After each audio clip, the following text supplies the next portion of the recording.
से पूछने लगते हैं, भैया ये कौन सा स्थान है? एक ने कहा ये द्वारिका नगरी है।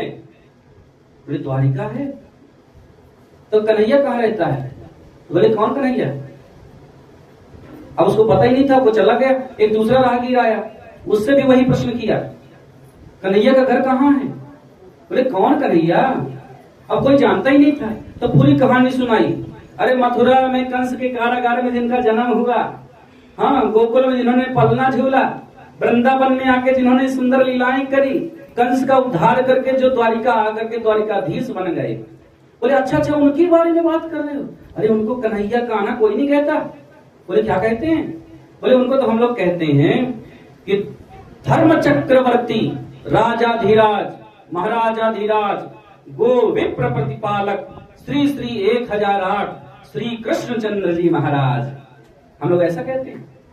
बोले अच्छा, मेरा कन्हैया इतना बड़ा आदमी हो गया, कहाँ रहता है? बोले ये जो सामने भवन है ना, ये वही का है। प्रसन्न होकर के सुदामा पहुंच गए द्वार पर, और द्वार पर तो द्वारपाल खड़े हैं। वैसे एक बात और कहें, कई गीत ऐसे मुझे सुनने को मिले और कई लोग ऐसा कहते भी हैं कि द्वारपालों ने रोक दिया, बोले ये फटीचर कहां से आ गया, भगाओ इसको। लेकिन आपको शास्त्र की बात माननी चाहिए। स्पष्ट लिखा है ग्रंथों में कि भगवान श्री कृष्ण के द्वार ब्राह्मणों के लिए सदैव खुले रहते थे, और भगवान के जो द्वारपाल हैं वो ब्राह्मणों को कभी रोक टोक नहीं करते थे। पर गाना बनाने वालों ने बना दिया, रच दिया। अब उनको कौन मतलब है कि धर्मशास्त्रों में क्या लिखा है? पर आप जानना, द्वारपाल जो कृष्ण के हैं वो बड़े विनम्र हैं। ब्राह्मणों का सदैव सत्कार होता है, 24 घंटे द्वार खुला रहता है कृष्ण का। जैसे सुदामा द्वार पर पहुंचे, पर उनकी स्थिति तो गरीबी वाली तो थी, पर जैसे ब्राह्मण जान गए द्वारपाल की ये ब्राह्मण है, बोले आइए आइए ब्राह्मण देवता, आपका बड़ा स्वागत है। सुदामा ने कहा कि मुझे द्वारिकाधीश से मिलना है। द्वारपालों ने कहा कि हमें तो अभी पता चला कि महाराज किसी कार्य में व्यस्त हैं, आप यहीं बैठिए, हम सूचना देके आते हैं। उनको बैठने को आसन दिया और फिर चले गए अंदर कृष्ण को बताने के लिए। और द्वारपाल जब गए, कृष्ण किसी कार्य में व्यस्त थे और उसे संदेशा देते हैं कि एक ऐसा व्यक्ति आया है। तो वो जो झांकी प्रस्तुत करते हैं, उसी भाव को ब्रज भाषा के कवि है नरोत्तम दास जी, उन्होंने अपनी कविता मंजरी के रूप में उसको लिखा है। शीस पगा न झगा तन में, प्रभु जाने को आही बस्यो के ही ग्रामा।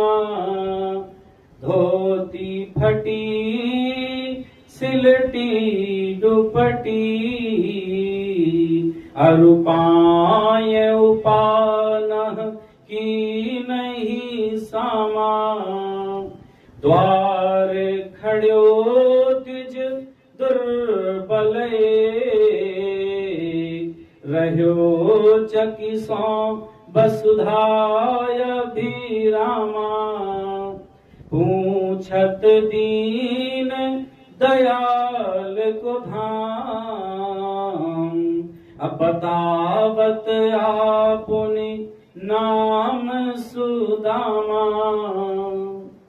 ये झांकी प्रस्तुत करते हैं द्वारपाल, और जैसे ही सुदामा का नाम सुन लिया द्वारिकाधीश ने, आपने उस कार्य को वहीं छोड़े और बोले प्रवेश कराओ, उसे अंदर आने दो, अंदर आने दो। और ऐसा कहते कहते स्वयं ही भाग दिए द्वार की तरफ। मार्ग में दुपट्टा भी गिर गया कृष्ण का। इतनी प्रसन्नता है कि सुदामा आए हैं, सैनिकों से कहते रहे और स्वयं भाग दिए, द्वार में पहुंच गए। और जैसे सुदामा को देखा, अति प्रसन्न हो गए और हृदय से लगा लिया। प्रसन्न हो गए बचपन के मित्र से मिलने पर, तो प्रेम के खुशी के आंसू आ गए कृष्ण के। आंसू तो सुदामा के भी आ रहे थे, पर सुदामा ने अपने आंसुओं को रोक लिया कि कहीं कोई देखने वाला ये न कह दे कि अपनी गरीबी दिखाने आया है इसलिए रो रहा है। इसलिए उसने अपने बेचारे ने अपने आंसुओं को रोक लिया। और सुदामा से मिलकर के कृष्ण प्रसन्न हुए और फिर भीतर ले गए अपने, और अंदर ला करके अपने ही आसन में बैठा दिया, उच्च आसन में। और अब स्वयं नीचे बैठ गए, क्योंकि सुदामा मित्र होने के साथ साथ ब्राह्मण भी तो हैं, तो ब्राह्मण मान करके अब सत्कार भी कर रहे हैं। बोले ब्राह्मण घर में आए हैं तो इनके चरण धुलना चाहिए। परात मंगवाई, जल मंगवाया। रुक्मणी आदि पत्नियों ने कहा कि प्रभु हम लोग धुल देंगी ना? बोले नहीं नहीं, घर में ब्राह्मण आए हैं, मैं स्वयं पैर धुलूंगा उनके। और जैसे ही चरण धुलने के लिए चरणों की तरफ दृष्टि डालते हैं कृष्ण, चरणों की स्थिति बताती है कि कितनी दुर्दशा है ब्राह्मण के जीवन में। विवाहें फटी हैं, कांटे लगे हुए हैं, और देख करके लगता है कि न जूते हैं न चप्पल हैं। तो मानो अश्रुपात हो रहे हैं कृष्ण के। ऐसे बेहाल बेवाइन सो पग, कंटक जाल लगे पुनि जोए।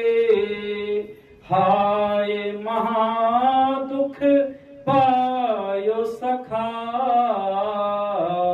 तुम आए ते न किते दिन खोए। देखी सुदामा की दीन दशा, करुणा करिके करुणा निधि रोए।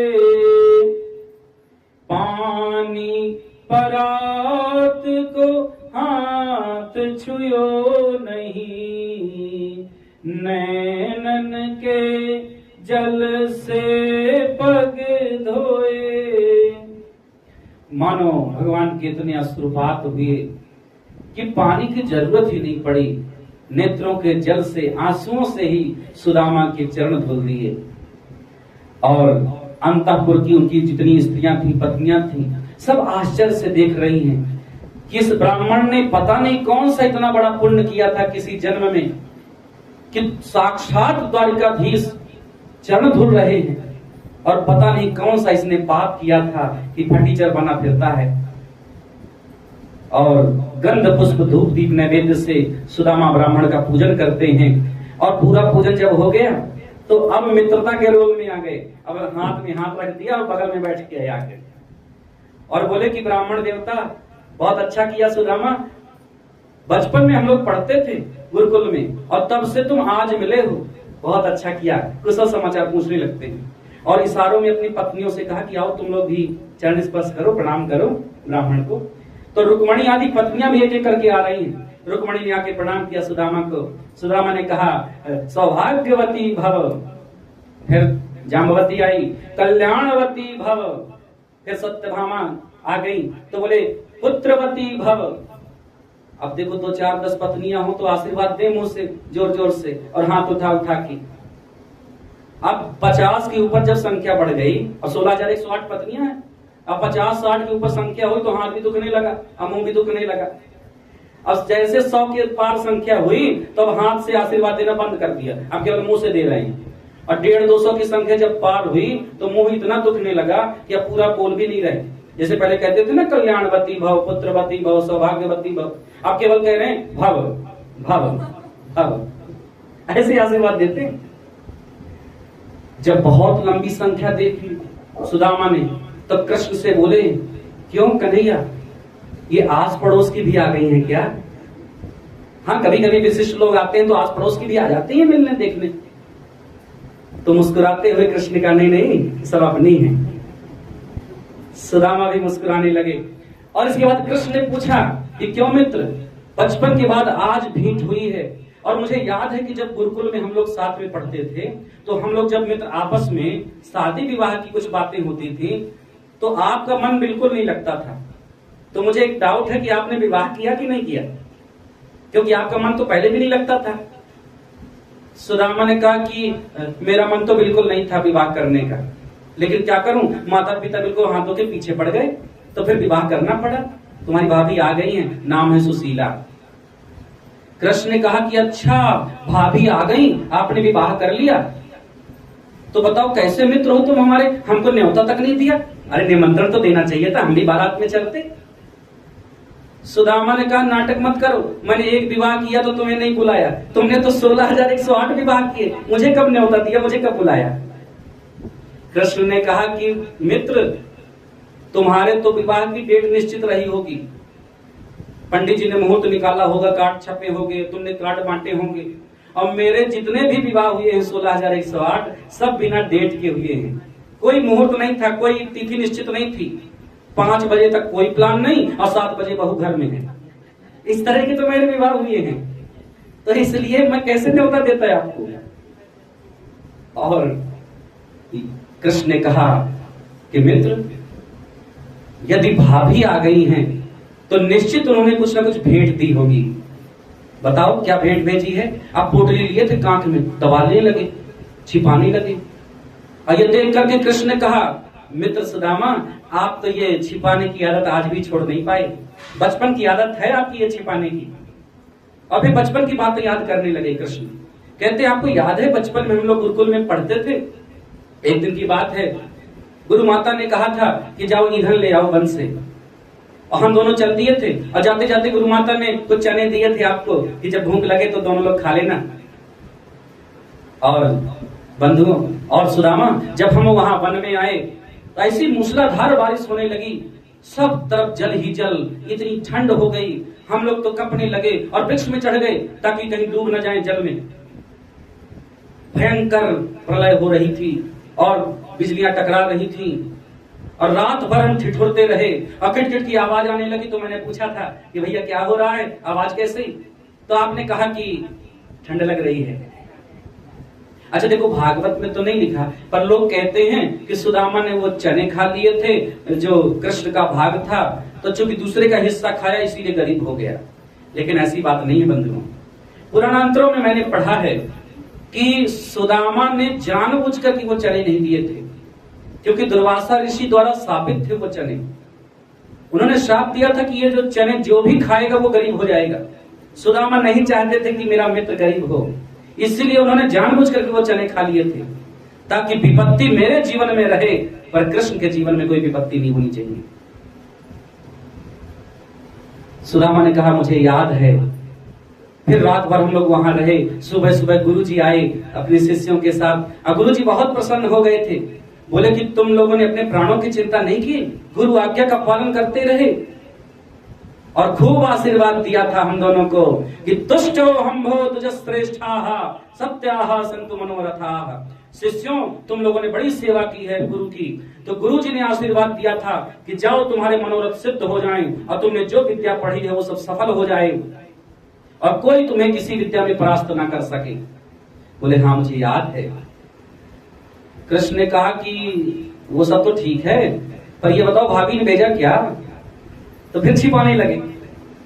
बोले तो उसी बात के पीछे क्यों पड़ गए? बोले नहीं नहीं मुझे दिखाओ क्या भेजा भाभी ने। अब पोटली जबरदस्ती छीनने लगे और छीन ही लिया कृष्ण ने। और जैसे पोटली छीन लिया उसको खोले तो उसमें चावल थे। बोले इतना बढ़िया प्रसाद भाभी ने भेजा है और आप अभी तक छिपा के रखे थे? पहली मुट्ठी निकाला कृष्ण ने और खा गए। बोले कैसा स्वाद है? तो बोले कि 56 प्रकार के व्यंजनों में भी वो स्वाद नहीं होता जो इस चिवड़े में है, चावल में। एक मुट्ठी खा करके भगवान ने त्रिभुवन की संपत्ति प्रदान कर दी सुदामा को। सुदामा को पता नहीं चला। और जैसे दूसरी मुट्ठी खाने लगते हैं तो रुक्मणी ने रोक दिया। भागवत में केवल इतना ही लिखा है कि हाथ रोक दिया है रुक्मणी आदि पत्नियों ने दूसरी बार में।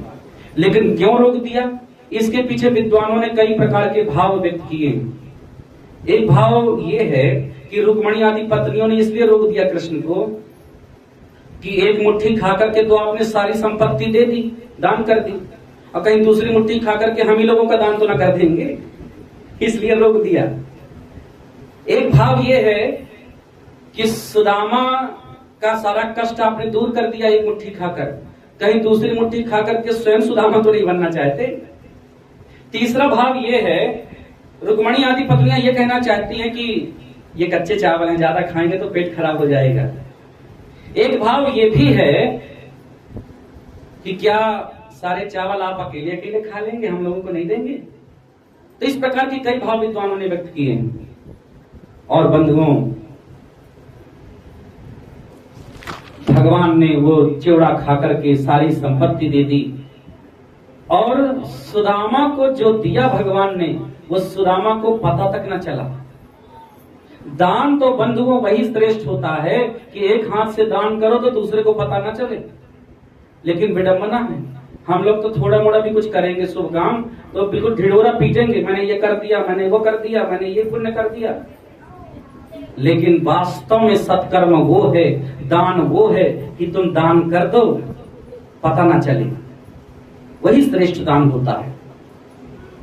अब प्राय कहीं भ्रमण में जाते हैं हम लोग तो देखते हैं वो लोग लिखवा देते हैं फलानी ईंट फलाने की स्मृति में समर्पित, उस ये सीढ़ी उसके द्वारा भेंट की गई, नाम लिखवा देते हैं लोग। और एक जगह तो मैं कहीं गया था, गर्मी का समय था, तो एक कक्ष दिया था उन्होंने रुकने के लिए, तो रुके तो अब मेरी दृष्टि गई पंखे की तरफ, चूंकि गर्मी थी तो ऊपर पंखा लगा था, 3 फकुड़ी थी उसमें, जैसे ये पंखे हैं ना ऐसे ही। तो एक में लिखा था रामलाल जी की स्मृति में भेंट, एक में लिखा था श्यामलाल जी की स्मृति में भेंट, और एक पंखुड़ी में लिखा था कांतिलाल जी की स्मृति में भेंट। तीनों पंखुड़ियों में, और गर्मी चल रही थी तो मैंने पंखा चलाया तो तीनों लाल घूमने लगे, रामलाल श्यामलाल कांतिलाल, रामलाल श्यामलाल कांतिलाल। कुछ लोग अपने पितरों को, पूर्वजों को ऐसे ही घुमाते हैं पंखों में, ये ठीक नहीं है। आपकी भावना है तो आप कर दो, पुण्य कर दो, दान कर दो, जिसे मिलना है वो उसे मिल जाएगा, जिसे जानना है वो जान लेगा, व्यर्थ में दिखावा क्या करना। तो इसीलिए कृष्ण ने कुछ भी नहीं, प्रत्यक्ष में तो कुछ नहीं दिया। कृष्ण ने कहा कि इतना सुंदर पोशाक भाभी ने भेजा है तो कुछ संदेश भी तो भेजा होगा। तब याद आ गया सुदामा को, बोले हाँ एक संदेश दिया था, 1 मास द्वैपाख में 2 एकादशी होय, असो प्रभु दीन दयाल ने नित्य प्रतिदिनी मोय। हर व्यक्ति के लिए महीने में 2 एकादशी होती हैं, 15 दिन में एक। लेकिन दीनदयाल की हम लोगों के ऊपर इतनी कृपा है, ऐसी कृपा है कि हमारे घर में रोज एकादशी रहती है। कोडवर्ड में अपना संदेश दे दिया, प्रभु समझ गए, और समझ गए तो सुदामा से कहते हैं कि मेरा भी एक संदेश दे देना भाभी को। होनी थी सो हो गई, पर अब ऐसी ना होए, अभाभी तेरे भवन में नित्य द्वादशी होए। भाभी अब जो होना था सो हो गया, आप चिंता मत करना, अब तुम्हारे यहाँ रोज द्वादशी होगी। द्वादशी क्यों कहा? एकादशी में व्रत रहते हैं हम लोग पूरा दिन, तो पूरी कसर निकालते हैं द्वादशी में, तो इसलिए कहा तुम्हारे यहाँ द्वादशी होगी। अब कई लोग हंस के बताना चाह रहे हैं कि हमारा सही कह रहे हैं, आज तो द्वादशी है। बोलो वृंदावन बिहारी लाल की। फिर आगे कहते हैं सुदामा एक रात्रि के लिए वहीं रुके, फिर सुबह कहते हैं कन्हैया मैं अब चलूंगा, क्योंकि वो संपत्ति के लिए तो आए नहीं थे, वो तो दर्शन के लिए आए थे, दर्शन मिल गया और बोले मैं चलूंगा।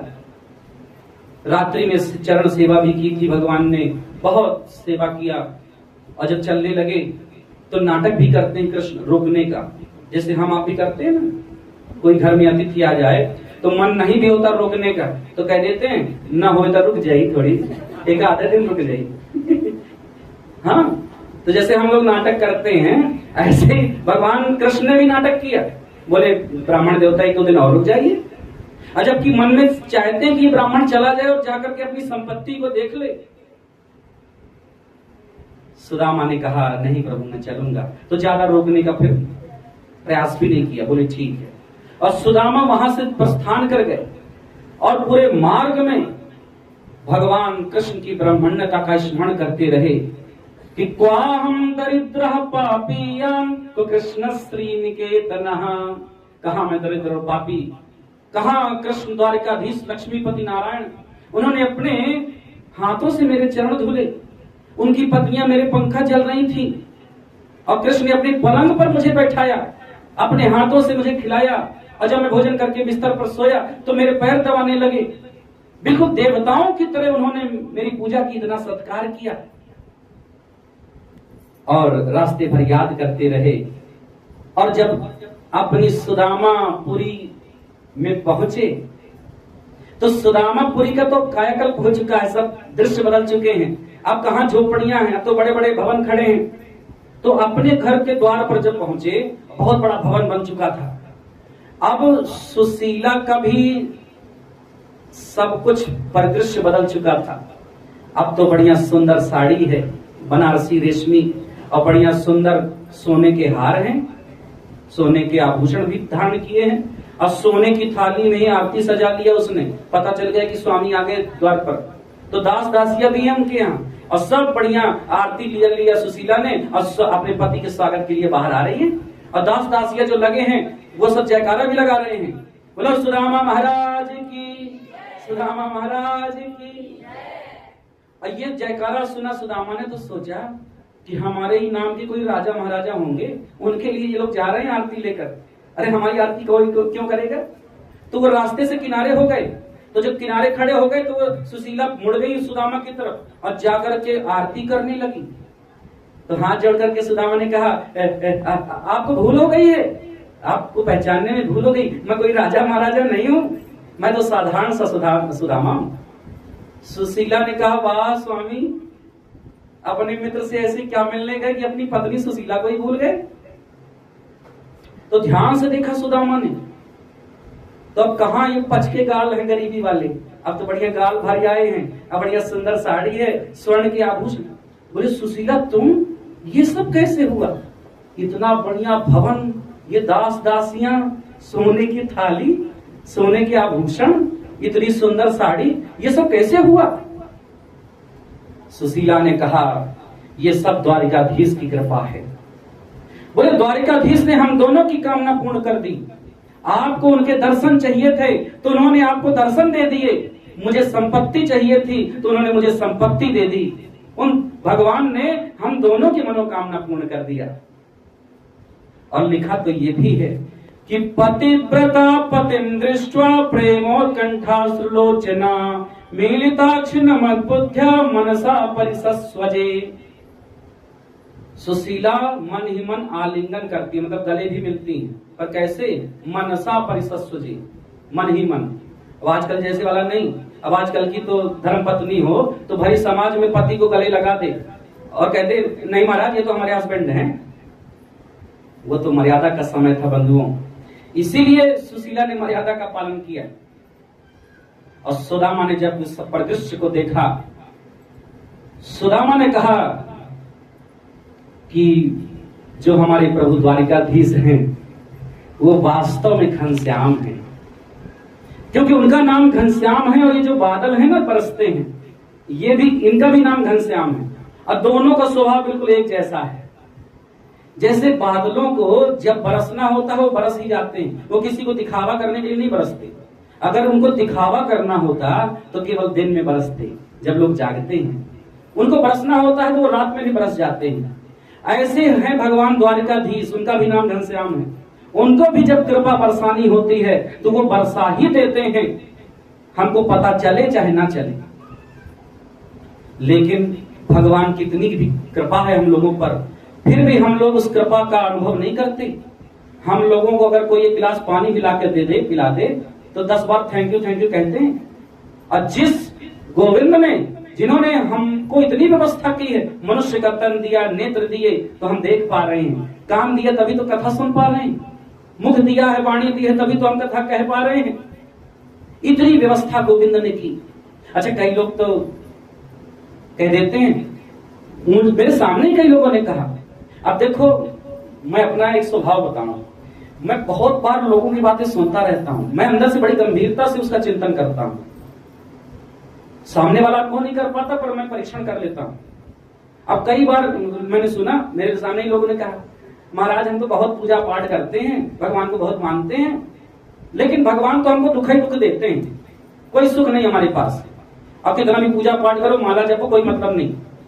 मतलब सीधे इनकार कर देते हैं भगवान की कृपा को।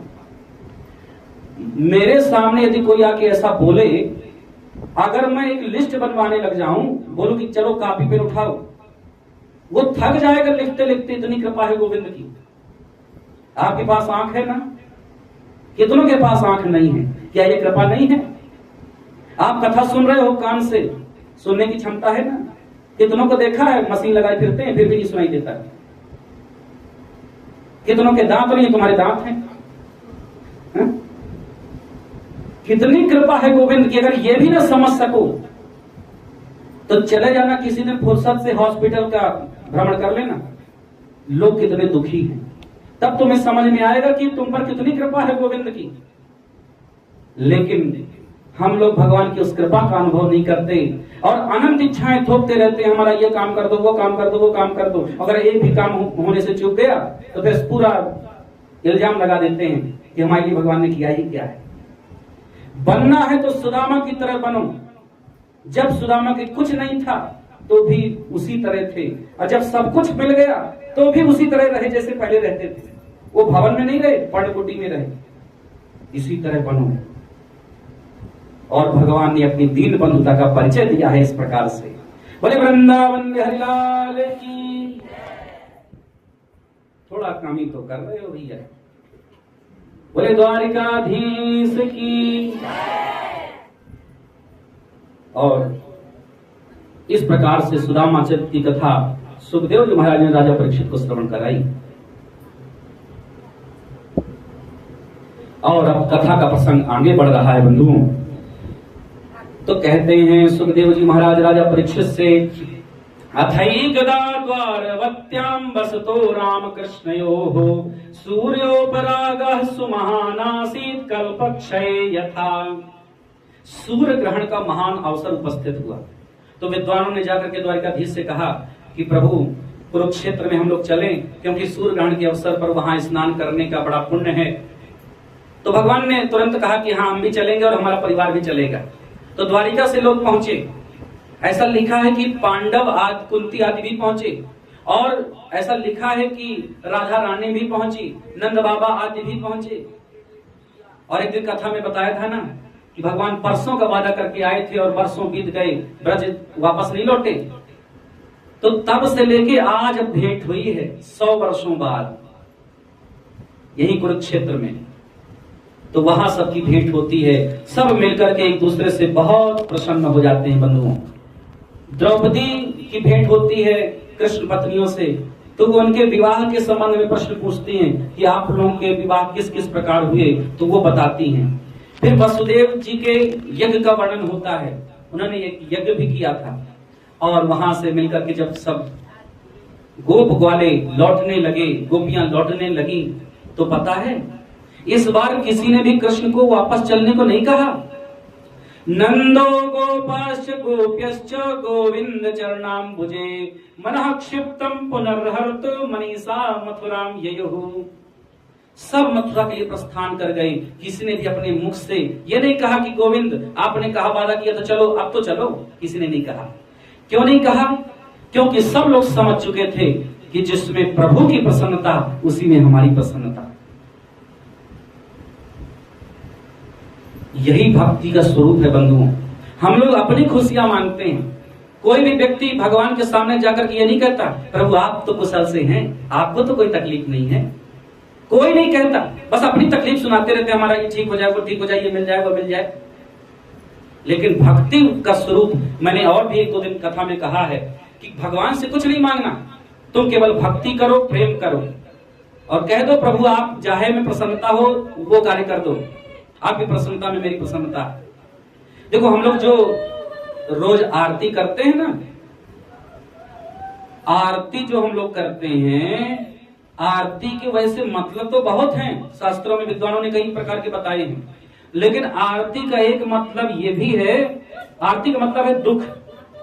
हम लोग आरती उतारते हैं भगवान की, मतलब उसका भाव ये है कि प्रभु आपकी भी दुख तकलीफें हमको मिल जाएं, पर आप खुश रहने चाहिए, आप प्रसन्न रहने चाहिए। कितना सुंदर भाव है।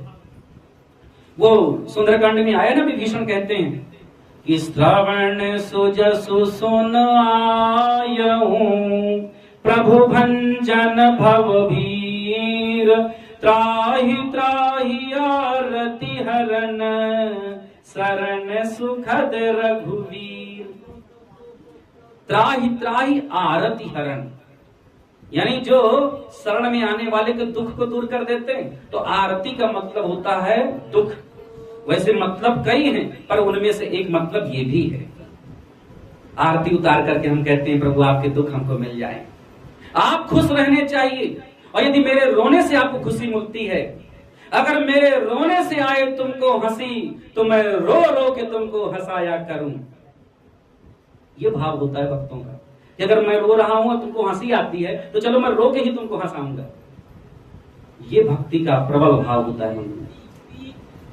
इसके बाद सुखदेव जी महाराज ने राजा परीक्षित को कथा के क्रम में आगे बताया कि देवकी मैया ने कृष्ण से कहा कि 6 पुत्र मेरे कंस ने मार दिए थे, मैं उनके दर्शन नहीं कर पाई थी, तो क्या तुम मुझे दिखा सकते हो? तो गोविंद ने एक एक करके 6 पुत्रों के दर्शन कराए और उन 6 पुत्रों की सदगति हो गई, ऐसा लिखा है। और फिर इसके बाद सुखदेव जी महाराज ने राजा परीक्षित से कहा, राजन तुम बड़े भाग्यशाली हो, तुम्हारे कृष्ण से 3 संबंध हैं। कितने? 3। पहला संबंध तो ये है कि कृष्ण है ईश्वर और तुम हो जीव। ईश्वर अंश जीव अविनाशी, चेतन अमल सहज सुख राशि। और दूसरा संबंध तो राजन तुम्हारा ये है कृष्ण से कि तुम्हारा नाम है विष्णुरात, विष्णुना राता दत्तः इति विष्णुराता, जिसकी रक्षा कृष्ण ने की है। तुम गर्भ में थे, अश्वत्थामा ने ब्रह्मास्त्र चला दिया था और कृष्ण ही तुम्हारी रक्षा की थी। ये दूसरा संबंध है। और तीसरा संबंध तो ये है कि जो तुम्हारी दादी है ना सुभद्रा, वो खास कृष्ण की बहन थी। ये तीसरा संबंध है। तो इस प्रकार से, और उस विवाह का वर्णन भी कर दिया सुखदेव जी महाराज ने राजा परीक्षित को। और इसके बाद वेद ने भी नेति नेति कहकर के भगवान की स्तुति किया है। बड़ी सुंदर कथा सुना रहे हैं सुखदेव जी महाराज राजा परीक्षित को। और फिर राजा परीक्षित ने एक प्रश्न कर दिया, देवासुर मनुष्येषु ये भजन्ते शिवम शिवम प्रायस्ते धनिनो भोजा न तो लक्ष्म्याः पतिम हरिम। गुरुदेव, प्रायः देखने में आता है कि जिन कैलाशपति भोलेनाथ के खुद के रहने का ज्यादा ठिकाना नहीं है, उनके जितने भक्त होते हैं वो जल्दी ही लक्ष्मीवान बन जाते हैं, संपत्तिशाली बन जाते हैं, सफल हो जाते हैं। और जो नारायण स्वयं लक्ष्मीपति हैं, लक्ष्मी जी चरण दबाती हैं, उनके भक्त प्रायः भटकते रहते हैं, परेशानियों से घिरे रहते हैं, बड़ी परीक्षाएं होती हैं उनकी। ऐसा क्यों? तो सुखदेव जी ने कहा, राजन ये तो तुम्हारा भ्रम है। पहले तो मन से इस भ्रम को निकालो कि विष्णु अलग है और शिव अलग है। भगवान मूलतः एक ही तत्व हैं। लीला की दृष्टि से उनके स्वभाव में कुछ भेद हो सकता है, लेकिन भगवान तो एक ही है। और उसमें उन्होंने एक वृकासुर, जिसको भस्मासुर कहते हैं, उसकी भी कथा सुनाई। भगवान शंकर वरदान देके फंस गए थे, जिसके ऊपर हाथ रखोगे वो भस्म हो जाएगा। तो गौरी हरण लालसा, और पार्वती जी को देखा, बोले चलो तुम्हारे ऊपर ही रख के तुमको भस्म कर देंगे। तो शिव जी फिर भाग दिए थे और नारायण ने ही बचाया था। तभी नारायण ने समझाया, ये कलयुगी लोग हैं, ध्यान से सोच समझ के वरदान दिया करिए। ये अगर पिलपिला अमरूद भी चढ़ाएं तो समझ लो खतरा है। पिलपिला अमरूद चढ़ा के लंबी कामनाओं की लिस्ट देंगे, हमारा ये काम हो जाए, वो हो जाए, वो हो जाए। तो ये सुंदर कथाएं भी यहाँ सुखदेव जी महाराज ने राजा परीक्षित को सुनाई और द्वारिका लीलाओं का बड़ा सुंदर वर्णन करते हैं। और कथा बंधुओं एकादश स्कंद में प्रवेश करती है, जहां पर भगवान कृष्ण ने अपने बच्चों को अपने पास बुलाया और बुलाकर के सुंदर शिक्षाएं देते हैं। अपने बच्चों से भगवान कृष्ण कहते हैं, रूप यौवन संपत्ति प्रभुत्तम अविवेकता एकैकमप्य नरथायो किमु यत्र चतुष्टयम्। बच्चों, मनुष्यों के बिगड़ने के 4 साधन होते हैं, रूप, यौवन, संपत्ति और प्रभुता, सत्ता। इन चारों में से अगर एक भी किसी के पास आ जाए और बुद्धि विवेक नहीं है तो व्यक्ति अनर्थ किए बिना नहीं रहता। और संयोग से ऐसा है कि बच्चों तुम लोगों के पास चारों चीजें हैं, रूप भी है, यौवन भी है, धन भी है और संपत्ति भी है और सत्ता भी है। तो इसलिए तुम लोग संतों का सदैव सम्मान करना। संत मेरे हृदय हैं और उनके हृदय में मैं रहता हूं। ब्राह्मणों का सम्मान करना। कृष्ण शिक्षा दे रहे हैं और बच्चे नीचे मुंडी करके एक दूसरे को देखें। अब बोले आजकल तो पिताजी को कोई काम धंधा है नहीं, जब देखो ब्राह्मणों की प्रशंसा, संतों की प्रशंसा, उनकी सेवा करना, सम्मान करना। प्रभु ने उनकी दृष्टि को देख लिया, समझ गए कि अब इनके पतन का मार्ग प्रशस्त हो रहा है। क्यों? क्योंकि मात पिता गुरु प्रभु के वाणी, बिनहि विचारी करिए शुभ जानी। माता, पिता, गुरु और प्रभु, इन चारों के वचनों को बिना सोचे समझे मान लेना चाहिए। उसमें तर्क वितर्क नहीं करना, तो ऐसा क्यों कह रहे हैं। उनके मुख से निकले उसको सीधे मान लो, उसी में तुम्हारा भला हो जाएगा। लेकिन लिखा तो ये भी है कि जाको प्रभु दारुण दुख देहि, ताकि मति पहले हर लेहि। जिसका पतन होने वाला होता है या जिसके जीवन में दुख आने वाला होता है बंधुओं, उसको फिर किसी की बात अच्छी नहीं लगती। और भगवान ने विचार किया कि 56 करोड़ यदुवंशी संख्या बल और धन आदि के कारण उच्छृंखल और उद्दंड हो रहे हैं, तो उन्होंने ही एक लीला रची। द्वारिका के पास पिंडारक क्षेत्र में दुर्वासा आदि ऋषि आए, नारद भी थे उनमें, चातुर्मासा करने के लिए। और खेलते खेलते भगवान कृष्ण के पुत्र हैं सांब आदि, तो उन्होंने मन में विचार किया कि जब देखो पिताजी प्रशंसा करते रहते हैं संतों की, आज यहाँ संत लोग बैठे हैं, चलो देखिए, देखते हैं, परीक्षा लेके कितने बड़े संत हैं। तो जो जाम्बवती का बेटा है सांब, उसको साड़ी पहना दिया और पेट में कुछ भर दिया, ऐसा देखने वाले को लगे कि ये गर्भवती स्त्री है। और फिर पहुंच गए संतों के पास। दुर्वासा ऋषि से कहते हैं, आपके चरणों में दंडवत प्रणाम है ऋषिवर, एक प्रश्न है। बोले पूछो। बोले कि ये हमारी भाभी जी हैं, ये गर्भवती हैं, अब ये जानना चाहती हैं, कुछ संकोच हो रहा है, ये जानना चाहती हैं कि इनके आगे चल के पुत्र होगा कि पुत्री। तो दुर्वासा ऋषि ने कहा, चिंता मत करो, हम अभी बताते हैं। और जैसे ही दुर्वासा ऋषि ने नेत्र बंद करके ध्यान दिया, तो समझ गए कि ये मजाक उड़ाने आए। तो क्रोध में आ गए दुर्वासा ऋषि और शाप दे दिया, तुम लोग हमारी मजाक उड़ाने आए हो? तुम्हें यह नहीं मालूम कि अन्न का कण और संत का क्षण कभी बर्बाद नहीं करने चाहिए।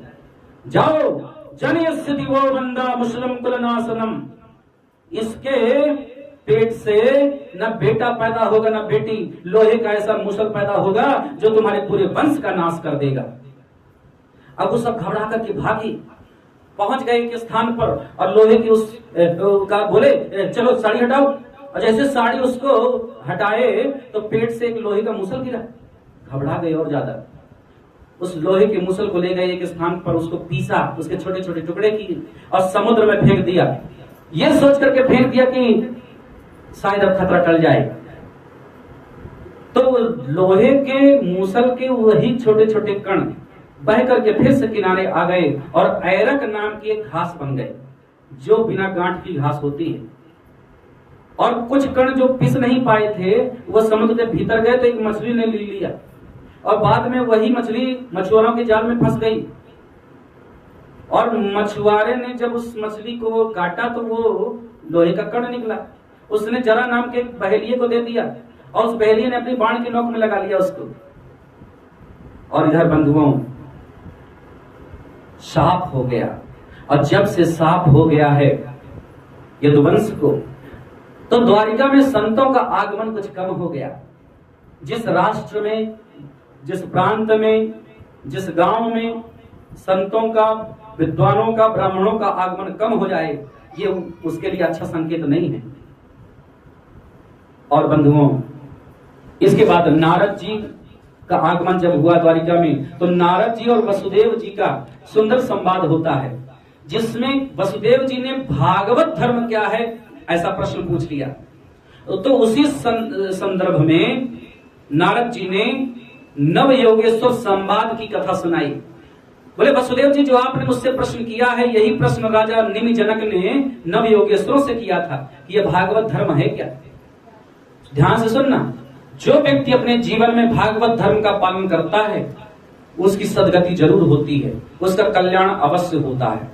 यह भागवत धर्म क्या है उसको पहले समझो।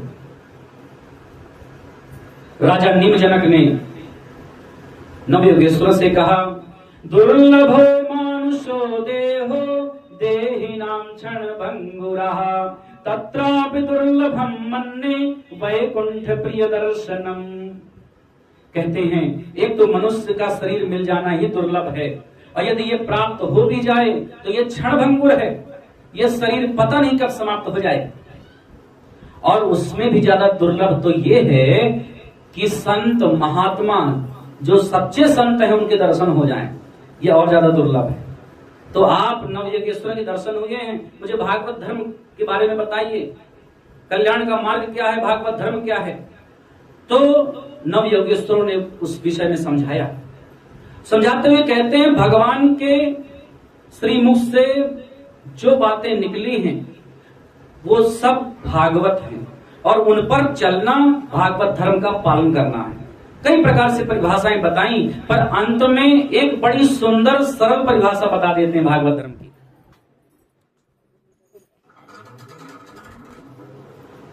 तो सबसे सरल परिभाषा क्या है उसको सुनो।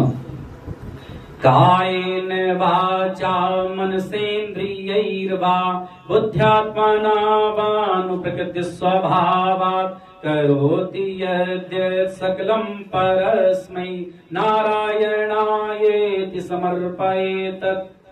कहते हैं कि हम अपने मन से, वाणी, इंद्रिय, शरीर आदि से जो भी कर्म करते हैं वो परमात्मा के चरणों में समर्पित कर दें। यही भागवत धर्म है। यानी हम जो कुछ भी करें भाव ये हो कि हम प्रभु के लिए कर रहे हैं। जैसे एक दिन मैंने कहा था ना, झाड़ू भी लगाओ तो भगवान के लिए लगाओ, रोटी भी बनाओ तो भगवान के लिए बनाओ। अपना प्रत्येक कर्म प्रभु को समर्पित कर दो तो तुम्हारा प्रत्येक कर्म पूजा हो जाएगा। केवल धूप बत्ती करना, आरती करना ही पूजा नहीं है। प्रत्येक कर्म पूजा हो सकता है यदि वह कर्म प्रभु के लिए किया जाए।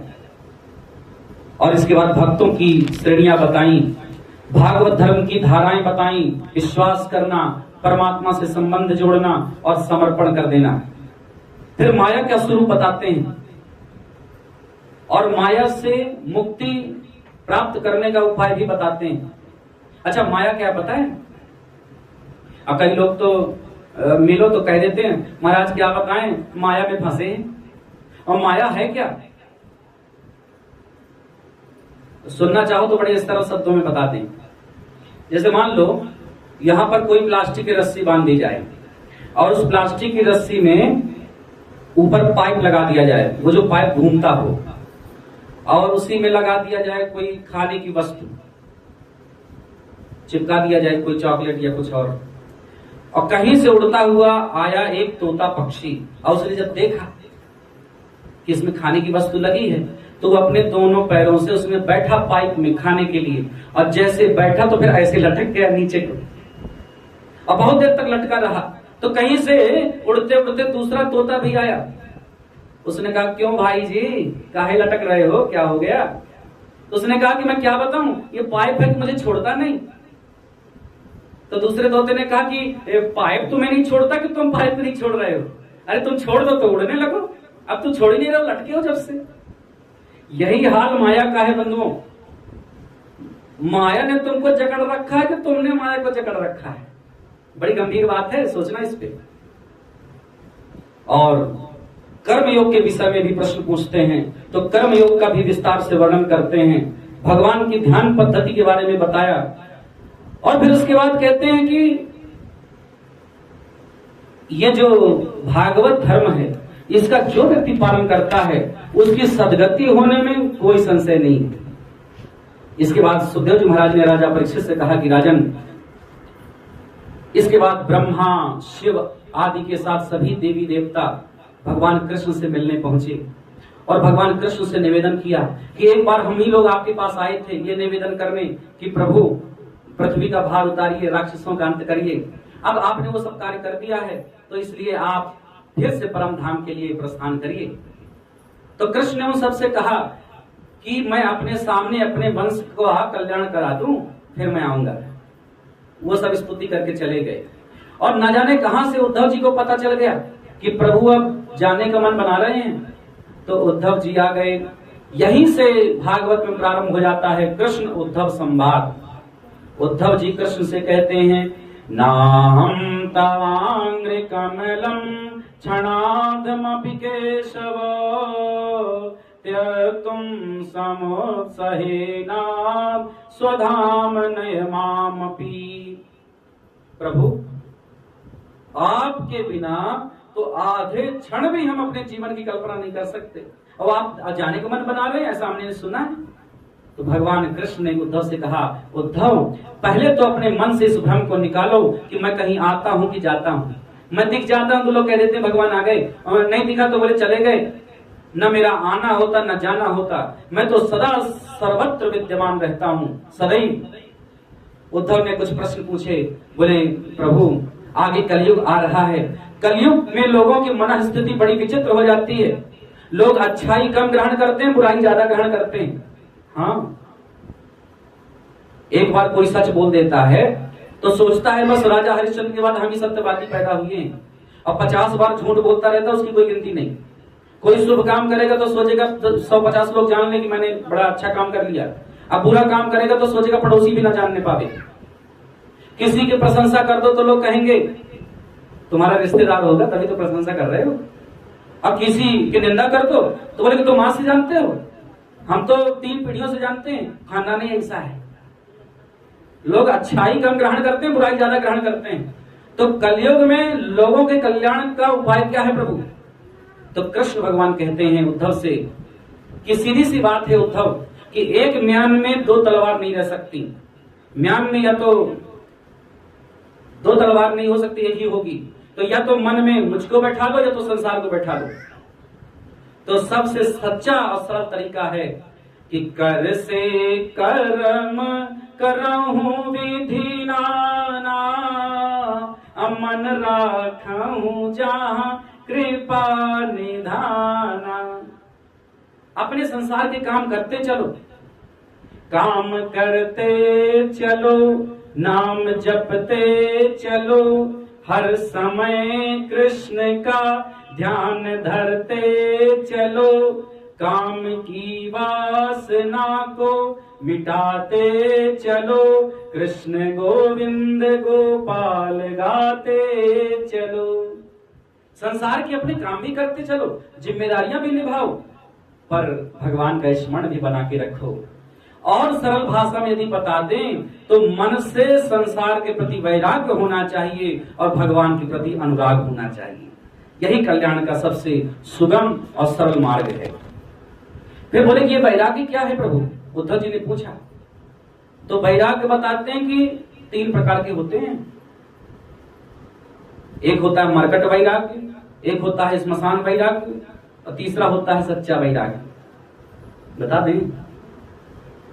देखो मरकट वैराग्य क्या है उसको समझो।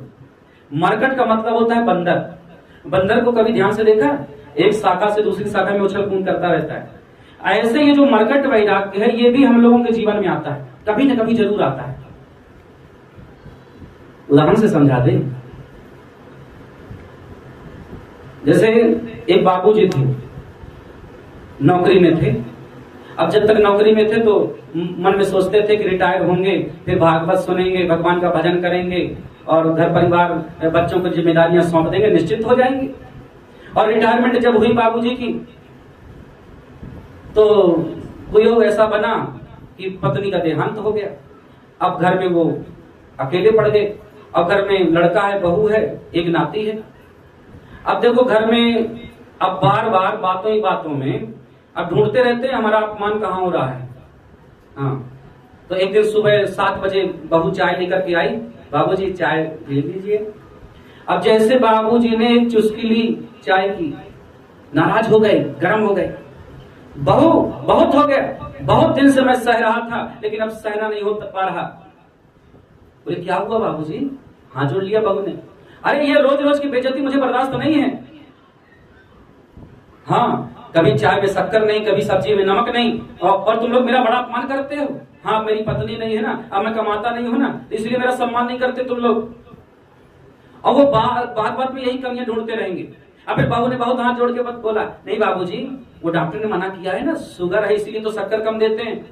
हाँ, बीपी बढ़ जाता है तो इसलिए नमक नहीं देते। अब वो चाहे कितना भी समझाए, अरे नहीं नहीं ये सब हो गया, बहुत मैं बहुत देख लिया, बहुत दिनों से सह रहा था, अब मैंने निश्चय कर लिया है, अब मैं घर में रहूंगा ही नहीं, अब चला जाऊंगा वृंदावन, और वही वृंदावन जाकर के भगवान का भजन करूंगा, घर में रहने ही नहीं। अब कभी तुम लोगों का कोई काम पड़े, याद आए तो चले जाना वहीं वृंदावन, वहीं से आशीर्वाद ले लेना, मैं घर में रहने वाला नहीं। अब वो लड़का भी हाथ जोड़ रहा है, बहू भी हाथ जोड़ रही, नहीं बाबूजी नाराज मत, नहीं नहीं, अब वो मानने को तैयार नहीं। बोले मुझे मालूम है कि 10 बजे की ट्रेन है वृंदावन की, तो देखो 7 बजे की चाय से बात शुरू हुई, 8 साढ़े 8 बजे बाबूजी अटैची पैक करने लगे, और 9 बजे ऑटो बुलवा करके स्टेशन चले गए। बोले नहीं नहीं मैं अब लौटने वाला नहीं हूं, और चले गए। 10 बजे की ट्रेन थी, अब 11 साढ़े 11 बजे घर लौट के आ गए। बेटे ने कहा बाबूजी क्या हुआ, ट्रेन नहीं मिली?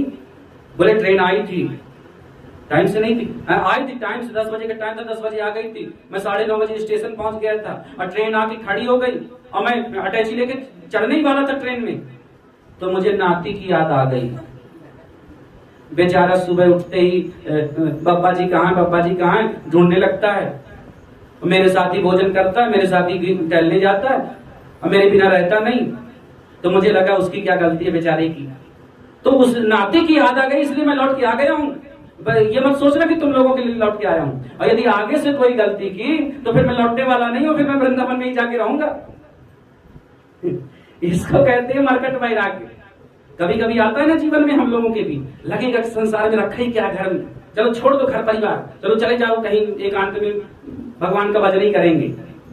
कभी कभी ऐसा वैराग आता है ना, कभी सबके जीवन में आता है। कोई ऐसी परिस्थिति बनी घर में तो लगेगा सब छोड़ छाड़ के भाग दो। इसी को कहते हैं मरकट वैराग्य। ये कुछ समय के लिए आता है और फिर कुछ देर बाद फिर वैसे के वैसे। एक होता है स्मशान वैराग्य। अगर किसी की मृत्यु हो जाए और सामने देख लो और स्मशान घाट चले जाओ तो भी वैराग्य आता है। लगता है क्या रखा है जीवन संसार में, हम लोग आपस में लड़ते रहते हैं, झगड़ते रहते हैं, व्यर्थ में पड़े रहते हैं। एक दिन तो सबको जाना है, हमारा भी नंबर आ जाएगा एक दिन। तो लगता है कि अब आज से सुधर जाएंगे, और स्मशान घाट से घर पहुंचे तो फिर उसी में फंस गए, सब भूल गए। इसको स्मशान वैराग्य कहते हैं। लेकिन तीसरा होता है सच्चा वैराग्य। सच्चा त्याग कबीर का जो मन से दिया उतार, जिनका मन मैला भया सो तो फंस गया मझधार। सच्चा त्याग तो ये है कि संसार के प्रति अनासक्ति हो। हम संसार की जो वस्तुएं तेन त्यक्तेन भुंजी था, जितनी भी वस्तुएं हमको मिली हैं उसका हम उपभोग करें पर त्याग पूर्वक करें, उनके प्रति कोई मोह ना हो। चलो एक सरल उदाहरण से समझा दें। जैसे आज से 7 दिन पहले जब हम आपके गांव पगरा आए पाठक परिवार में कथा कहने के लिए, तो पाठक जी ने कहा कि गुरु जी आपको ज्यादा तकलीफ ना हो, बहुत दूर चलना ना पड़े, तो इसीलिए कथा स्थल के बगल में ही एक कक्ष है, उसी में आपको निवास स्थान दे देते हैं। इसी में आप सुविधा से रहेंगे, हम व्यर्थ में कहां दूर से आएंगे जाएंगे। तो इसमें बढ़िया सुविधा युक्त कक्ष दे दिया, और अच्छा भी था। जब जो खाने की इच्छा पड़े तो अंदर से मंगा लेते थे, पानी पीना हो, चाय पीना हो, फल खाने हो। अब दूर होते तो कहां से मंगाने आते, तो समय से सब व्यवस्थाएं हो गई, और बढ़िया एक बढ़िया कूलर लगा दिया गया, एक पंखा भी अंदर लगा दिया गया, सब सुविधा मिल गई हम लोगों को। तो ये कक्ष हमको कितने दिनों के लिए दिया था पाठक जी ने? 7 दिनों के लिए दिया था ना, भागवत का अनुष्ठान करने के लिए। तो नियम क्या है, जो मैंने बात समझाई उसको समझो। मतलब ये है कि ये कक्ष हमको 7 दिन के लिए मिला, तो 7 दिन तो हम इसका त्याग पूर्व उपभोग करें, पूरा इसका यूज कर लें। पर जैसे ही 8वां दिन हो, काम पूरा हो जाए, तो इस कक्ष से हमारा कोई मोह नहीं होना चाहिए। यदि हम 8वें दिन कहने लग जाएं, नहीं पाठक जी आपने तो हमको दिया था, अब ये हमारा ही है, अब तो हम इसी में डेरा जमा के रहेंगे, तो गलत होगा ना। क्योंकि 7 दिन के लिए मिला है तो 7 दिन तक हम इसका उपयोग करें, 8वें दिन हमको कोई इससे मतलब नहीं होना चाहिए। उसी प्रकार से हम संसार में एक निश्चित समय के लिए आए हैं, तो जितने समय के लिए आए हैं तो हम संसार का उपभोग तो करें पर त्याग पूर्वक, उसके प्रति कोई मोह नहीं होना चाहिए। बोले वृंदावन बिहारी लाल की। और इसके बाद बंधुओं, दत्तात्रेय जी के 24 गुरुओं की कथा सुनाते हैं। दत्तात्रेय जी ने, जैसा कि कल मैंने बताया था कुछ कथा के दौरान, कि 2 प्रकार के गुरु होते हैं, एक शिक्षा गुरु और एक दीक्षा गुरु। संसार में जिससे शिक्षा मिल जाए वो भी एक प्रकार के गुरु हैं, लेकिन वो शिक्षा गुरु हैं। और ऐसे शिक्षा देने वाले गुरु जीवन में हजारों लाखों करोड़ों हो सकते हैं। और दूसरे होते हैं दीक्षा गुरु, जो कान में मंत्र देते हैं। वो जीवन में एक ही होते हैं, एक बार जिसको बना लिया सो बना लिया, और वो हमेशा के लिए वही गुरु रहेंगे। तो दत्तात्रेय जी ने दीक्षा गुरु 24 नहीं बनाए थे, उन्होंने शिक्षा गुरु बनाए थे। पृथ्वी से उन्होंने शिक्षा ली थी सहन शक्ति। लोग कितना भी पाप करें पुण्य करें, पृथ्वी सब सहन करती है, तो पृथ्वी गुरु बन गए। वृक्ष को गुरु बनाया, क्योंकि वृक्ष परोपकारी होते हैं। वायु को गुरु बनाया, जल को गुरु बनाया। जल से क्या शिक्षा ली? जल को तुम कितना भी गर्म कर दो, अंत में वो शीतल हो ही जाता है। तो हमारी वाणी भी ऐसी होनी चाहिए। ऐसी वाणी बोलिए मन काया पाखोए, औरन को शीतल करे आपहु शीतल होए। ऐसी वाणी हो। चंद्रमा को गुरु बनाया, सूर्य को बनाया, कबूतर को, अजगर को भी बनाया। अजगर बड़ा संतोषी होता है, जो प्रारब्ध अनुसार मिल जाए उसी में संतुष्ट रहता है। समुद्र से शिक्षा ली कि बड़ा गंभीर होता है। और इसी प्रकार से पतंग को, भौरे को, हाथी, हिरण, मछली, मधुमक्खी, पिंगला नाम की वेश्या को भी गुरु बनाया। अब आप सोच रहे होंगे वेश्या से क्या शिक्षा ली होगी? एक पिंगला नाम की वेश्या विजय नगरी में रहती थी। एक दिन वो श्रृंगार करके पुरुषों की प्रतीक्षा में बैठ गई। पूरे दिन भर बैठी रही वो वेश्या, एक भी पुरुष उसके पास नहीं आया। उसके मन में प्रबल वैराग हो गया कि यदि इतनी प्रतीक्षा मैंने भगवान की कर ली होती तो मुझको भगवान मिल गए होते। इसलिए उसने वेश्या वृत्ति को छोड़ दिया और एक नियम शिक्षा उसको मिल गई कि आशा ही परमं दुःखम नैरास्यम परमं सुखम, यथा संचित्य क्रांतासाम सुखम सुस्वाप पिंगला। बोले पिंगला नाम की वेश्या से शिक्षा मिली कि आशा ही दुख है। हम जब तक संसार से आशा रखते हैं, संसार के लोगों से, तो दुखी रहते हैं, और जब निराश हो जाते हैं, किसी से आशा अपेक्षा रखते नहीं, तो सुखी हो जाते हैं। फिर इसके बाद एक छोटे बालक को गुरु बनाया, फिर एक कुंवारी कन्या को भी गुरु बनाया। अगर सुनना हो तो बता दें, एक कुंवारी कन्या से क्या शिक्षा ली होगी? देखो, एक कुंवारी कन्या थी, विवाह योग्य हो गई थी, और घर में मां नहीं थी, पिता थे, पिता गरीब थे, मजदूर थे। अब उनको ये भाव हुआ कि बेटी विवाह योग्य हो गई है, तो कहीं से कोई रिश्ता ढूंढा जाए। अच्छा, एक बात बोलें, जब कन्या विवाह योग्य हो जाती है तो कन्या के पिता को बड़ी चिंता होती है और वो बहुत रिश्ते ढूंढते हैं। और फिर जब कोई लड़के वाले देखने के लिए आते हैं तो लड़की का पिता बड़ी व्यवस्थाएं करता है। हाँ, पता नहीं कौन सी नमकीन, आलू भुजिया, पता नहीं क्या क्या, कौन सी कोल्ड ड्रिंक, सारी व्यवस्थाएं करेगा। अपनी हैसियत से ज्यादा खर्च करने का प्रयास करेगा। और कई जगह तो मैंने देखा है कि यदि इतनी चेष्टा, इतनी निष्ठा वो भगवान के लिए कर दे तो मानो भगवान ही आ जाए उसके पास। सारी प्रयास करता है और प्रयास करता है कि कोई कमी ना हो, क्योंकि बेटी का रिश्ता तय हो जाए ना।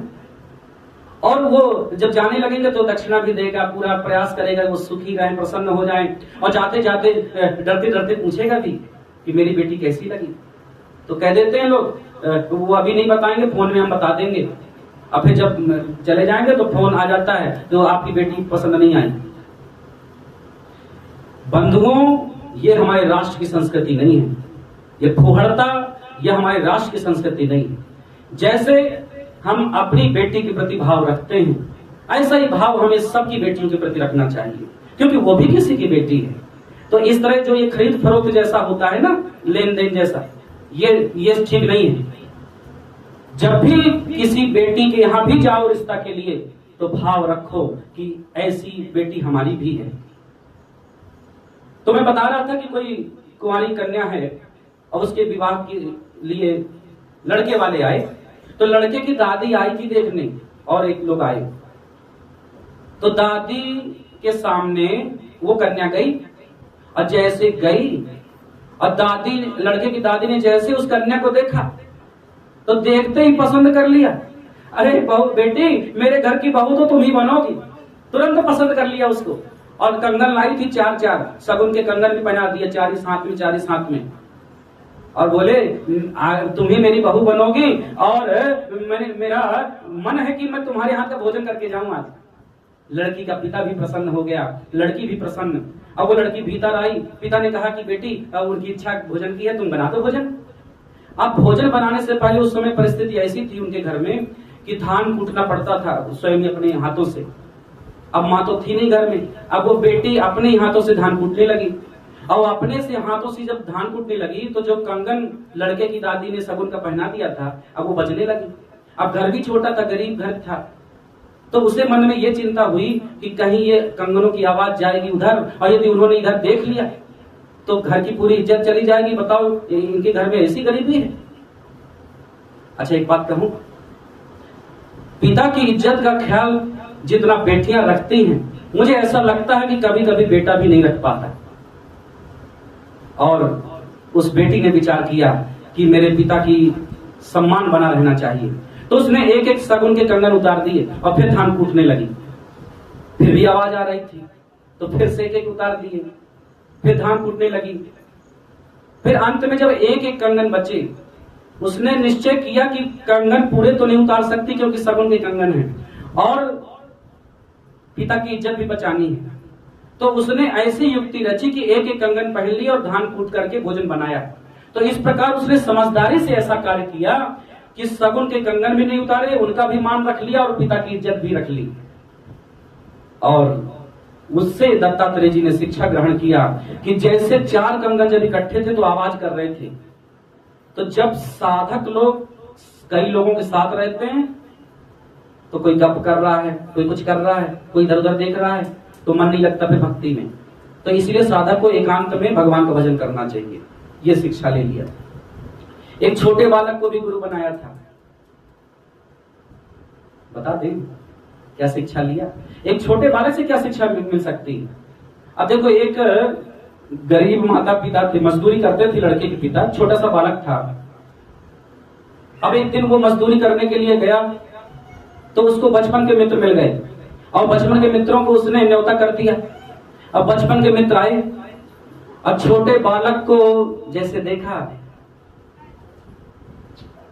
तो प्रसन्न हो गए। अच्छा, इस बीच में जब न्योता कर दिया था तो छोटे बालक ने अपने माता पिता की बात सुनी थी। माता पिता ने कहा कि हमने न्योता तो कर दिया है लेकिन घर में कोई व्यवस्था नहीं है। पत्नी ने कहा कि कहीं से कोई उधार ले लीजिए, अब भोजन हम लोग नहीं करा पाएंगे तो बेइज्जती होगी, व्यवस्था कर लीजिए। अब पत्नी ने दिमाग लगाया कि जो मेहमान आएंगे वो हमारे बच्चे को भी तो कुछ दे के जाएंगे, रुपया पैसा, तो उसी से काम चल जाएगा। अब बच्चे ने ये बात सुन ली और जैसे मेहमान आए और जब भोजन करके जाने लगे तो बच्चे को पैसा देने ही भूल गए। हाँ, तो पति पत्नी एक दूसरे का मुंह देखने लगे, बच्चा भी देखने लगा। और जैसे द्वार तक मेहमान गए तो उनको याद आ गया, बोले पहली बार आप बेटे को देखे हैं, मिले हैं, तो कुछ देखो गिफ्ट तो लाए नहीं, चलो पैसा देते हैं। तो जैसे पैसा देने लगे तो उस बच्चे ने मना कर दिया। उस बच्चे ने कहा मैं पैसा नहीं ले सकता। और जब मेहमान ने कई बार, नहीं बेटा टॉफी खा लेना, नहीं नहीं नहीं मैं पैसा नहीं ले सकता। माँ ने कहा बेटा जब अंकल जी इतना कह रहे हैं तो ले लो ले लो। और जब कई बार माँ ने कहा तो बेटा कहता है माँ तुमने तो कहा था कि जब मेहमान आएंगे तो 100 रुपया मुझे देंगे, ये तो 5 रुपया दे रहे हैं, मैं पैसा नहीं ले सकता। एक छोटे बालक को इतना भी नहीं मालूम कि किसके सामने क्या बोलना क्या नहीं बोलना। अब माँ बाप ने अकेले में बात की थी कि मेहमान आएंगे तो कुछ पैसा रुपया तो देके जाएंगे ही। अब उसने उन मेहमानों के सामने ही बोल दिया कि तुम कह रहे थे 100 रुपया देंगे, 5 रुपया दे रहे हैं, 5 का सिक्का, टॉफी खा लेना, मैं नहीं ले सकता, मैं लूंगा तो 100 रुपया लूंगा। तो उस बच्चे को भी गुरु बना लिया। और बंधुओं इस प्रकार से 24 गुरु बनाए और सत्संग की महिमा का निरूपण करते हैं सुखदेव जी महाराज। हंसावतार की कथा आती है और भगवान ने अपनी विभूतियों का वर्णन किया और श्री कृष्ण ने योगों का भी वर्णन किया। वर्णाश्रम धर्म, यम नियम, ज्ञान योग, भक्ति योग, कर्म योग, सांख्य योग आदि का निरूपण करते हैं। तो योगों के निरूपण में एक बड़ी सुंदर बात कहते हैं, ध्यान से सुनना। नृदेहमाद्यम सुलभम सुदुर्लभम प्लवम सुकल्पम गुरु कर्णधारम मयानुकूलेन नभस्वतेरितम पुमान् भवाधिम न तरे सात्मः। देखो लोग कहते हैं ना आत्महत्या, फलाने ने आत्महत्या कर ली। आत्महत्या कैसे हो सकती है? शरीर की हो सकती है हत्या, आत्मा की कैसे हत्या करोगे? आत्मा तो परमात्मा का अंश है, तो आत्महत्या तो हो ही नहीं सकती। लेकिन भागवत के इस मंत्र में लिखा है कि आत्महत्यारा कौन है। ध्यान से सुनना। भगवान कृष्ण कहते हैं निर्देह माध्यम सुलभम सुदुर्लभम। ये जो मनुष्य का शरीर मिला है, एक तो यही दुर्लभ है। अगर ये मिल गया है तो समझो भगवान की विशेष कृपा है। और जब ये शरीर मिल गया, पहली कृपा गोविंद ने कर दी। अब भवसागर से पार होना तो कैसे पार होगा? तो भवसागर से पार होने के लिए नाव तो चाहिए। नाव के बिना कैसे पार करेंगे? तो बोले नाव क्या है? तो बोले कि जब जीवन में गुरु मिल जाते हैं तो गुरु ही खेवनहार हैं और गुरु का जो मंत्र है वही नाव है। ध्यान से समझना बात को, बड़ी गूढ़ बातें हैं। भगवान ने कृपा करके ये तन दे दिया मनुष्य का, फिर दूसरी कृपा कर दी कि हमारे जीवन में हमें गुरु मिल गए। और जब गुरु मिल गए उन्होंने गुरु मंत्र दे दिया, तो वो गुरु मंत्र है नाम, जिस पर बैठ करके हम भवसागर पार कर जाएंगे। और गुरु है खेवनहार, नाव चलाने वाले। तो गुरु जैसा खेवनहार भी हो गया कि जो सही दिशा में नाव को ले जाएगा। और तीसरी बात और लिखी है यहाँ पर, मयानुकूलेन नभस्वतेरितम। अब समुद्र है, कभी कभी आंधी तूफान भी आ सकते हैं, तो नाव रास्ता भी भटक सकती है। तो भगवान कहते हैं पुमान् भवाब्धिम, यदि कोई मेरा भक्त उस समय मेरा स्मरण करता है तो मैं उस नाव को अनुकूल वायु की दिशा में लगा देता हूँ। यानी जिस दिशा में नाव जा रही है हवा का सहारा दे देता हूं तो वो अच्छे से चलने लगती है। फिर लिखा है कि अगर इतनी सुविधा किसी को मिल जाए, मनुष्य का तन भी मिल गया, गुरु भी मिल गए, गुरु मंत्र के रूप में नाव भी मिल गई, भगवान का स्मरण करने से वो वायु भी सहारा देने लगी, और इतना सब कुछ मिलने के बाद भी यदि कोई व्यक्ति अपना कल्याण नहीं करता, मुक्ति के उपाय नहीं करता, तो सा आत्मा वही आत्महत्यारा है, ऐसा लिखा है। और इसके बाद बंधुओं, उद्धव जी महाराज ने अंत में भगवान को प्रणाम किया। भगवान ने कहा कि अब तुम बदरिकाश्रम के लिए चले जाओ और वहां पर मेरा स्मरण करना। अश्रुपात हो रहे उद्धव जी को अच्छा तो बिल्कुल नहीं लग रहा। भगवान के चरण पादुका को मस्तक पर रखा, भगवान की परिक्रमा की और उत्तर दिशा में बदरिकाश्रम के लिए प्रस्थान कर गए। बोले उद्धव जी महाराज की। फिर से कमजोरी कर रहे हैं। बोले उद्धव जी महाराज की। ऐसे बोला करिए, अच्छा लगता है। फिर बंधुओं, भगवान की प्रेरणा से यदुवंशी प्रभासक क्षेत्र में पहुंच गए और मैरेक नाम की मदिरा का पान कर लिया उन्होंने, और इतने नशेड़ी धुत हो गए कि आपस में ही एक दूसरे का वार करने लगे। और वो जो लोहे के मूसल के कणों से जो घास पैदा हुई थी एरक नाम की, उसी को ले लेकर के एक दूसरे पर प्रहार करने लगे और समाप्त होने लगे।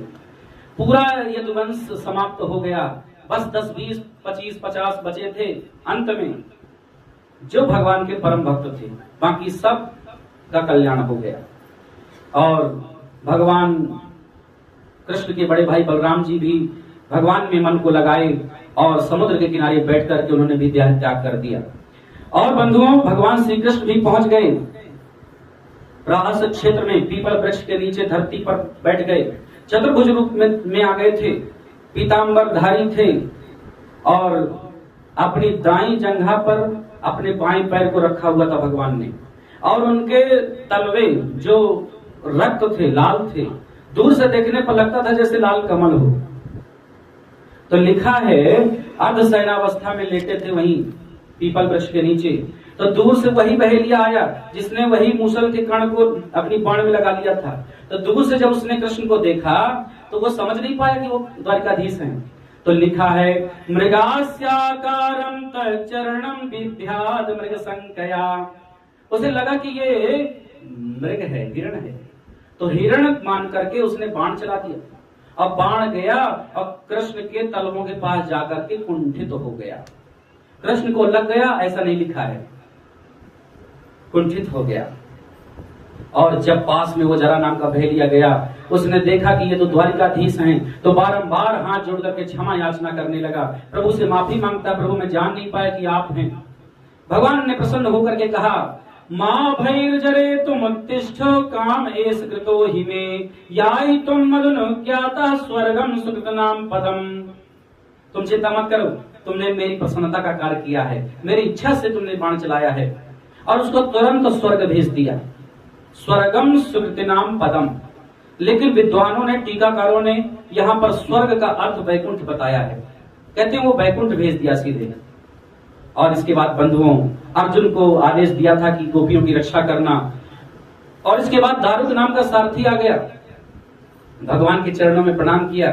और भगवान ने दारुक नाम के सारथी से कहा कि जाओ द्वारिका में सबको संदेश दे दो कि जो लोग अपने प्राणों की रक्षा करना चाहते हैं वो शीघ्र ही द्वारिका को छोड़ दें, क्योंकि मेरे जाने के बाद पूरी द्वारिका समुद्र में विलीन हो जाएगी और अब मेरे जाने का समय हो गया है। दारुक नाम के सारथी के नेत्रों से भी आंसू झरने लगे, क्योंकि दारुक सारथी सदैव गोविंद का कृपा पात्र रहा है। भगवान रथ में जब बैठते और रथ से जब नीचे उतरते तो दारुक नाम के सारथी के कंधे में हाथ टेक करके ही उतरते थे। कितना भाग्यशाली था वो। और जब सुधर्मा सभा में प्रवेश करते तो हाथ में हाथ रख करके प्रवेश करते। दारुक सारथी नेत्रों से आंसू बह रहे थे, पर प्रभु की आज्ञा थी इसलिए वो द्वारिका चला गया और सबको सूचना दे दिया। और इधर भगवान के परम धाम जाने का समय हुआ तो आकाश में सब देवी देवता आ गए, पुष्प वर्षा करने लगे और भगवान की स्तुति करने लगे। तो लिखा है सौदामन्या यथाकाशे यान्त्यायित्वा ब्रह्मण्डलम गतिर्न लक्ष्यते मर्त्यै तथा कृष्णस्य दैवतैः। जैसे आकाश में कभी कभी बिजली चमक जाती है ना और चमक करके गायब हो जाती है, वैसे भगवान का वो जो दिव्य देह था वो दिव्य प्रकाश में परिणत हो गया। अब वो प्रकाश कहाँ गायब हो गया अचानक किसी को पता नहीं चला। और लिखा ये है कि स्वकीयम यत् भवेत् तेजः तच्च भागवते दधात्। भगवान का वो दिव्य तेज श्रीमद् भागवत महापुराण की पुस्तक में ही आकर के तिरोहित हो गया। इसीलिए तेने अम्बांगमयी मूर्ति ही प्रत्यक्षावर्तते हरे। इसलिए श्रीमद् भागवत महापुराण कोई साधारण पुस्तक नहीं है, पोथी नहीं है या साधारण कोई ग्रंथ नहीं है, यह साक्षात भगवान द्वारिकाधीश ही हैं। क्योंकि भगवान का वो तेज श्रीमद् भागवत महापुराण में तिरोहित हुआ था, इसलिए साक्षात द्वारिकाधीश हैं। और इस प्रकार भगवान ने परम धाम गमन किया। बोले द्वारिकाधीश की। फिर इसके बाद आगे लिखा है द्वारिकां हरिणा त्यक्त्वा समुद्रोप्लाव्य क्षणात् वर्जित्वा महाराज श्रीमद्भागवतालयम्। भगवान के जाने के बाद पूरी द्वारिका समुद्र में विलीन हो गई, केवल भगवान का निवास स्थान बचा था, बस बाकी सब डूब गया। और इस प्रकार से एकादश स्कंद की कथा भी संपन्न हुई और कथा अब अपने अंतिम द्वादश स्कंद में प्रवेश करती है। तो प्रारंभ में ही राजा परीक्षित ने एक प्रश्न किया कि गुरुजी, कलयुग भगवान श्री कृष्ण के परम धाम गमन करने के बाद फिर आगे क्या हुआ? तो बोले राजन, इसके बाद कलयुग आ गया और कलयुग के प्रथम राजा तो तुम ही हो। फिर कलयुग के राजाओं का नाम भी बताते हैं और प्रायः सभी राजाओं की निंदा करते हैं। 10 प्रायोसु राजसु, राजा ही प्रायः डकैत होंगे, वही जनता को लूटेंगे, और यथा राजा और तथा प्रजा, वैसे प्रजा हो जाएगी। और प्रायः सभी राजाओं की निंदा की, केवल अशोक, चंद्रगुप्त आदि राजाओं के राज्य की प्रशंसा करते हैं, बाकी सबकी निंदा करते हैं।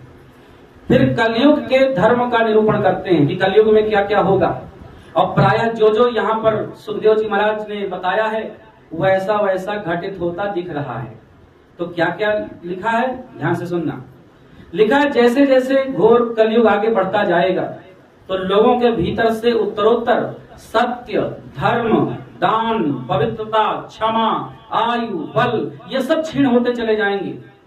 जिसके पास ज्यादा धन होगा लोग उसी को सदाचारी समझेंगे, धर्मात्मा समझेंगे, और जिसके पास शक्ति ज्यादा होगी, जिसके हाथ में शक्ति होगी तो धर्म और न्याय की व्यवस्था उसी की तरफ झुक जाएगी। जिसकी लाठी उसी की भैंस, ऐसा होने लगेगा। और जो व्यक्ति जितना छल कपट कर लेगा तो बोलेंगे ये बड़े व्यवहार कुशल हैं, ऐसी स्थिति बनेगी। और फिर लिखा है कि जो जितना अधिक दंभ कर लेगा, पाखंड कर लेगा, बोलेंगे बहुत बड़े महात्मा जी हैं, बड़े सिद्ध हैं, ये पर्चा बना देते हैं, भविष्य को बता देते हैं। और फिर लिखा है पाखंड प्रचुरे धर्मे, धर्म में भी पाखंड की प्रचुरता हो जाएगी। और विरक्त आश्रम वाले जो लोग हैं वो भी घर गृहस्थी बना के रहने लगेंगे। फिर लिखा है यशोर्थे धर्म सेवनम, लोग धर्म के कार्य भी करेंगे तो यश कीर्ति के लिए करेंगे, नाम कमाने के लिए करेंगे। श्रद्धा नहीं होगी पर दिखावे के लिए धर्म के भी काम करेंगे। फिर लिखा है कि जो व्यक्ति अपने परिवार का पालन पोषण कर लेगा बोलेंगे यही तो समझदार है, कम से कम अपना पेट पाल लिया, अपने बच्चों का पाल लिया, इससे बड़ी समझदारी क्या चाहिए, ऐसा लोग सोचेंगे। और फिर लिखा है दस्यु प्रायेषु राजसु, जो राजा होंगे, शासन सत्ता चलाने वाले होंगे, प्रायः वही लुटेरे होंगे, डकैत होंगे, वही जनता को लूटेंगे।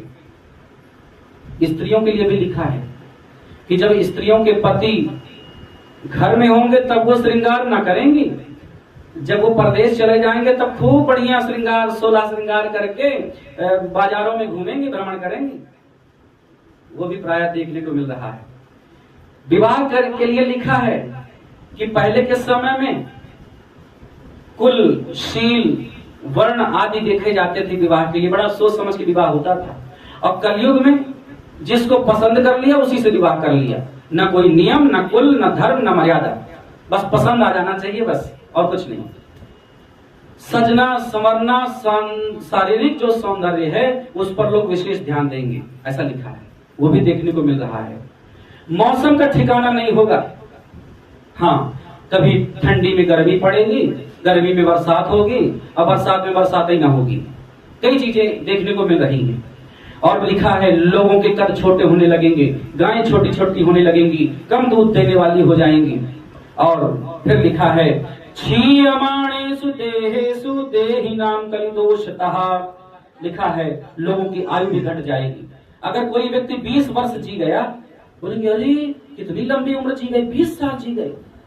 7-8 साल की उम्र में बच्चे पैदा हो जाएंगे, 15-16 साल के होते होते नाती पोते वाले हो जाएंगे, और 20 साल जी गए तो मैंने बड़ा आश्चर्य होगा।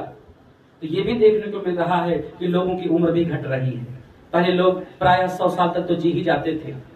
हाँ, अब हमारी यजमान परिवार में ही माता जी हैं, 103 वर्ष की हैं, वो तो 100 का आंकड़ा भी पार कर ली। बोलो वृंदावन बिहारी लाल, ये भगवत कृपा है। लेकिन बाकी तो प्रायः देखने को मिलता है कि आयु तो घट रही है। और फिर लिखा है कि कलयुग जब अपने चरम पर होगा तो भगवान नारायण पुनः अवतार लेंगे। संभल ग्राम मोक्षस्य ब्राह्मणस्य महात्मनः भवने विष्णु यशसः कल्कि प्रादुर्भविष्यति। कहते हैं जब कलयुग अपने चरम पर होगा तो संबलपुर नाम के ग्राम में विष्णु यश नाम के ब्राह्मण के घर में स्वयं भगवान नारायण कल की रूप से अवतार ग्रहण करेंगे। बोले कल की भगवान की, और वही आदताइयों का कल्याण करेंगे श्वेत अश्व पर आरूढ़ होकर। और एक बात कहें, ये जो संबलपुर है इसमें थोड़ा मतांतर है। कुछ लोग कहते हैं कि उत्तर प्रदेश का जो संबलपुर है उसी में भगवान आएंगे, कुछ कहते हैं उड़ीसा में जो उसमें आएंगे, कुछ कहते हैं बिहार में उसमें आएंगे। लेकिन स्कंद पुराण आदि में जो तीर्थों का वर्णन लिखा है उसको पढ़ने पर ऐसा संकेत मिलता है कि जो उत्तर प्रदेश का संबलपुर है उसी में भगवान का अवतार होगा। और फिर इसके बाद राजा परीक्षित ने कहा, गुरुदेव मुझे तो कलयुग में दोष ही दोष दिखाई पड़ रहे हैं, और इतने दोष हैं तो जो भक्त लोग होंगे उनके लिए क्या उपाय होगा। वो कलयुग से बच कैसे पाएंगे, या वो कौन सा उपाय करें? तो बड़ा सुंदर उत्तर देते हैं, कृते यध्यायतो विष्णुं त्रेतायाम यजतो मखैः द्वापरे परिचर्यायाम कलौ तदहरि कीर्तनात्। इसी मंत्र का तुलसीदास जी ने हूबहू अनुवाद कर दिया है। कृतयुग त्रेता द्वापर पूजा मख अरु जोग, अजोगति होय सो कलिहरि नाम ते पावहि लोग। अन्य युगों में तो बड़ी बड़ी पूजा, साधना, ध्यान पद्धति, यज्ञ आदि करने से भगवान मिला करते थे, लेकिन कलयुग की ये सबसे बड़ी विशेषता है कि बहुत मंत्र नहीं आते कोई बात नहीं, पूजा पाठ नहीं आती कोई बात नहीं, भगवान का यदि हम नाम जप ही कर लें तो उसी से कल्याण हो जाएगा। यदि केवल नाम कीर्तन करते रहें, भगवान का जो नाम पसंद आ जाए, राम राम अच्छा लगे राम राम जपो, राधा राधा अच्छा लगे राधा राधा जपो, कृष्ण कृष्ण अच्छा लगे कृष्ण कृष्ण जपो, जो नाम अच्छा लगे, पर भगवान का नाम जपने से ही कल्याण हो जाएगा। और अब सुखदेव जी महाराज राजा परीक्षित को अपना अंतिम उपदेश देने जा रहे हैं। बोले राजन, पिछले 7 दिनों से मैं तुम्हें भागवत की कथा सुना रहा था। आज से 7 दिन पहले तुम्हें श्रृंगी ऋषि का शाप था कि 7 दिन बाद तक्षक नाग के काटने से तुम्हारी मृत्यु हो जाएगी, और मैंने तुम्हें भागवत की कथा सुना दी। आज वही 7वां दिन है राजन। इन 7 दिनों में तुमने मुझसे हजारों प्रश्न किए और उन हर प्रश्नों का उत्तर मैंने दिया तुम्हें। आज मेरा मन है कि मैं तुमसे कोई प्रश्न पूछ लूं। कहो, पूछ लो। राजा परीक्षित ने कहा कि हाँ गुरुजी, आप पूछ लीजिए। सुखदेव जी ने कहा, राजन, तक्षक नाग आएगा, तुम्हें डसेगा जरूर, क्योंकि शाप है तुम्हें। तुमको मैंने भागवत की कथा सुनाई है, ये बताओ क्या तुम मरोगे, तुम्हारी मृत्यु होगी? राजा परीक्षित ने आधे सेकंड का भी समय नहीं लिया, तुरंत कहा, गुरुजी, जब मेरा जन्म ही नहीं हुआ तो मेरी मृत्यु कैसे हो सकती है? गुरुजी, मुझे आपने भागवत की कथा सुना दी है और मैं मूल तत्व को पहचान चुका हूँ, मुझे आत्म साक्षात्कार हो चुका है, मैं समझ चुका हूँ कि देह की मृत्यु मेरी मृत्यु नहीं है।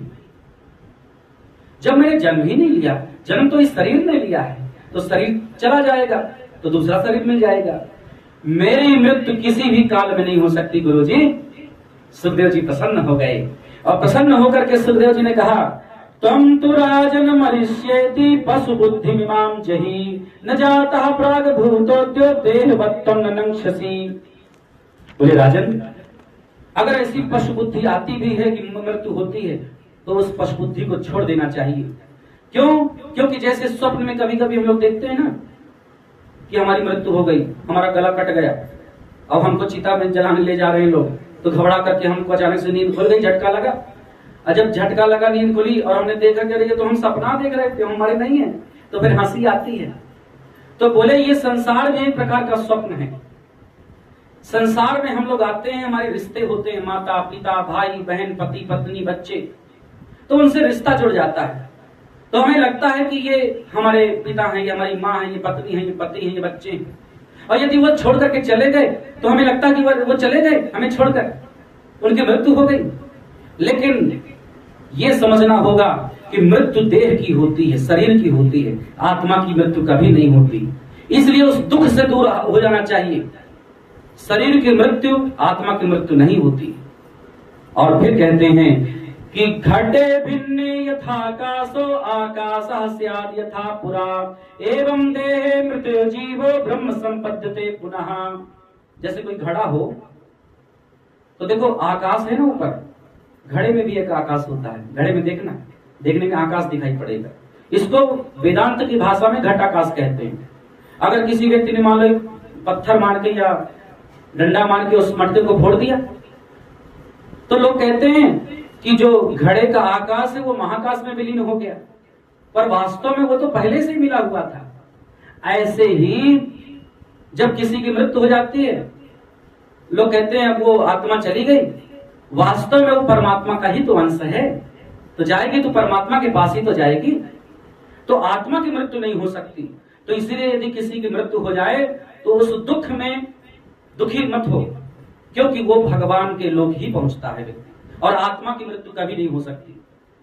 फिर कहते हैं अंतिम में कि राजन, तक्षक आएगा, तुम्हें डसेगा, और लेकिन तुम्हारा शरीर नष्ट होगा। तुम तो अविनाशी सच्चिदानंद के अंश हो, तुम्हारा विनाश किसी काल में संभव नहीं है। ये अंतिम उपदेश दे दिया कि तुम्हारा विनाश कभी नहीं हो सकता। तो जाते जाते भी प्रसन्नता से राजा परीक्षित ने कहा, गुरुजी आपने मुझे भागवत कथा सुना दी है, आपने ब्रह्म साक्षात्कार करा दिया है, आप निश्चिंत होकर के प्रस्थान करिए गुरुजी, मैं समझ चुका हूं मेरी मृत्यु नहीं हो सकती। और बंधुओं, फिर सूत जी महाराज कहते हैं कि सौनकादि ऋषियों, राजा परीक्षित ने सुखदेव जी से कहा कि गुरुजी अब आप प्रस्थान कर रहे हैं, मैं आपका पुनः पूजन कर लूं। तो फिर पूजन भी करते हैं। वही परंपरा आज भी है कि जब भागवत की कथा प्रारंभ होती है तो फिर कथा व्यास का शुरू में पूजन होता है, और जैसे कथा पूरी हो जाती है तो भी पूजन किया जाता है। सुखदेव जी का पूजन करते हैं और प्रभूत दक्षिणा देते हैं। लेकिन सुखदेव जी योगी थे तो उन्होंने दक्षिणा स्वीकार तो कर लिया, क्योंकि यज्ञस्य पत्नी दक्षिणा, अगर दक्षिणा नहीं दी जाएगी तो यज्ञ सफल नहीं होगा। तो इसलिए उन्होंने स्वीकार तो कर लिया, पर वो योगी थे इसलिए उन्होंने रास्ते नहीं फेंक दिया, उनको कोई आवश्यकता नहीं थी। और जितने भी भिक्षुक थे उन्होंने उसको समेट लिया और ले गए। और इसके बाद बंधुओं, सुखदेव जी प्रस्थान कर जाते हैं। बोले सुखदेव जी महाराज की। अब राजा परीक्षित सुखदेव जी महाराज के चले जाने के बाद वहीं गंगा के किनारे उपस्थित थे, उत्तर दिशा की ओर मुख करके बैठ गए परमात्मा के ध्यान में। और तक्षक नाग आ रहा था, बीच में कश्यप ब्राह्मण भी आ रहे थे। कश्यप ब्राह्मण को पता चला कि राजा को तक्षक नाग डसने वाला है, और उनको विष उतारने की विद्या मालूम थी। तो सोचे अगर राजा की मृत्यु में टाल दूंगा तो राजा प्रसन्नम गजभूमि दानम, क्या पता राजा प्रसन्न होकर क्या दे दे। तो तक्षक भेंट करता है एक रूप बना करके उनसे।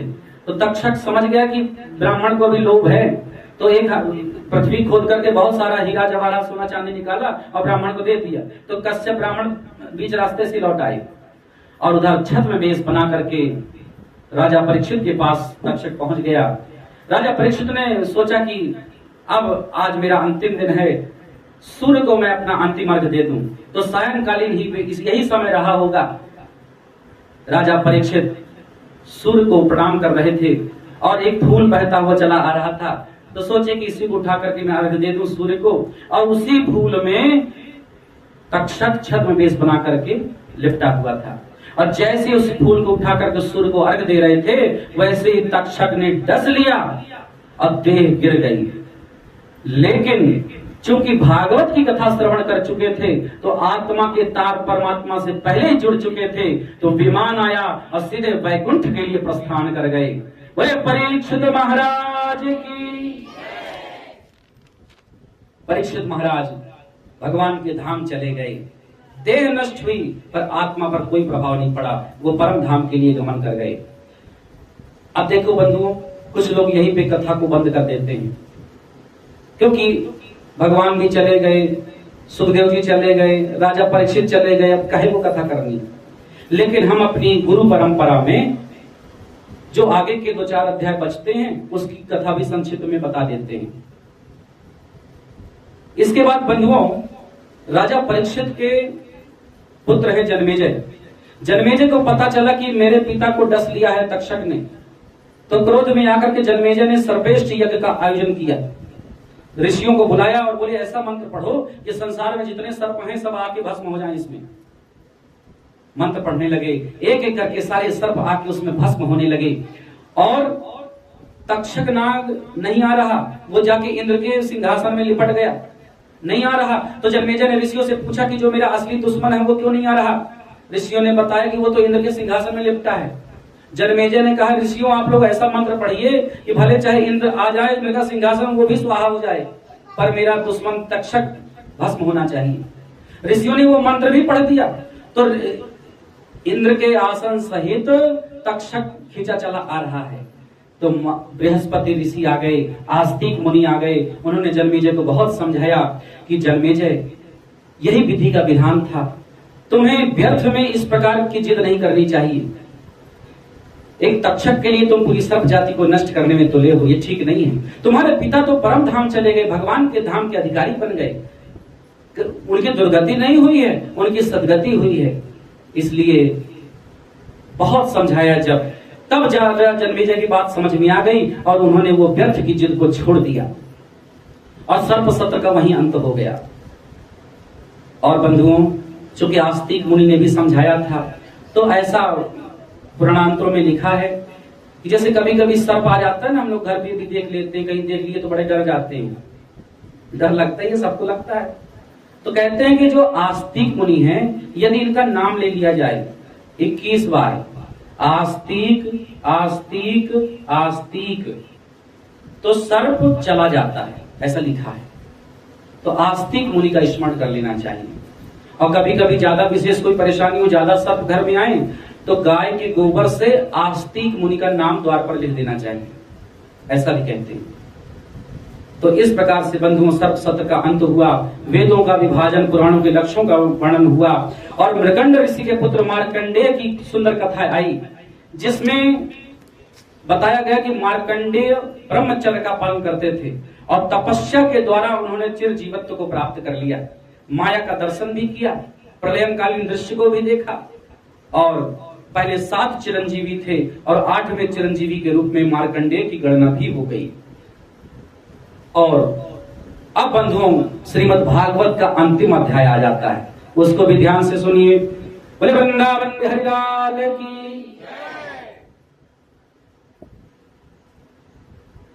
सूत जी महाराज सनकादि ऋषियों से कहते हैं कि पिछले 7 दिनों से हम जो आपको श्रवण करा रहे थे, यही श्रीमद् भागवत महापुराण की कथा है। प्रथम दिवस में आपने हमसे कुछ प्रश्न किए थे। कितने प्रश्न किए थे सनकादि ऋषियों ने?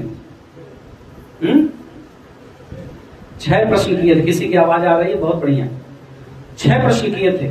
सूत जी महाराज ने सनकादि ऋषियों से कहा कि ऋषियों आपने 6 प्रश्न किए थे और उनके उत्तर में हमने आपको भागवत की कथा श्रवण करा दी है। और श्रीमद् भागवत की संक्षिप्त विषय सूची भी सुना देते हैं, पुराणों की संख्या, उनके श्लोकों की संख्या, ये सब बता देते हैं। कहते हैं 18 पुराणों की कुल श्लोक संख्या है 4 लाख। श्रीमद् भागवत महापुराण में 18,000 मंत्र हैं, 335 अध्याय हैं, 12 स्कंद हैं। और फिर कहते हैं सर्व वेदांत सारम यद ब्रह्मात्मैकत्व लक्षणम वस्तत्वतीयं तन्निष्ठम कैवल्यैक प्रयोजनम। श्रीमद् भागवत कथा का जो लोग एकाग्र चित्त से, शांत चित्त से श्रवण कर लेते हैं, वह कैवल्य मुक्ति के अधिकारी बन जाते हैं। कैवल्य मुक्ति केवल श्रीमद् भागवत के श्रवण से ही मिलती है। और जिस किसी ने भी एक बार भी मन लगा के श्रीमद् भागवत कथा को श्रवण कर लिया है, उसका मन फिर किसी अन्य पुराण में, शास्त्र में नहीं लगता, वो बार बार भागवत की कथा ही श्रवण करना चाहता है।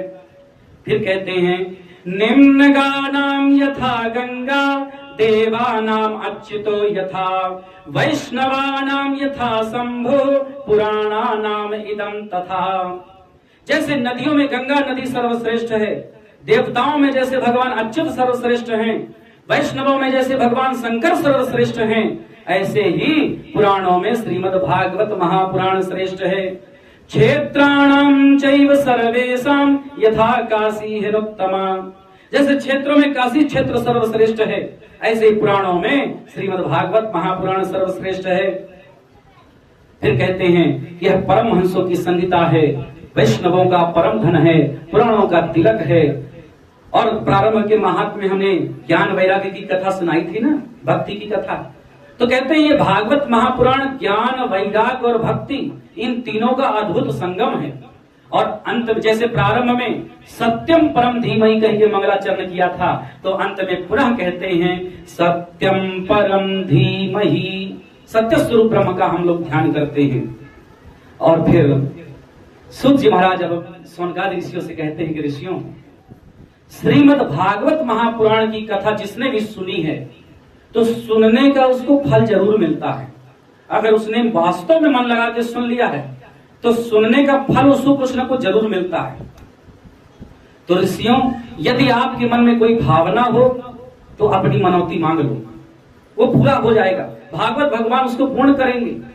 तो वहां सूत जी महाराज ने सौनकादि ऋषियों से कहा था, और आप लोग भी मेरे श्रोता रहे हो, पिछले 7 दिनों से मैं निरंतर आपको कथा श्रवण करा रहा हूं। कुछ लोगों पर मेरी दृष्टि जा रही है जो निरंतर 7 दिनों से कथा सुन रहे हैं, और कई लोग ऐसे जो मन लगा के कथा सुनते थे। कई लोगों पर बिल्कुल दृष्टि जाती है जो एक टक होकर के सुनते रहते थे। तो बंधु, मैं आप लोगों से भी कहता हूं, यदि आपने वास्तविक भागवत की कथा सुनी है तो आज आप भी अपनी मनोकामना मांग लो। जो आपके मन में भावना हो भागवत भगवान से मांग लो। मैं व्यासपीठ से कहता हूं, भागवत भगवान आपकी वो मनोकामना निश्चित पूर्ण करेंगे।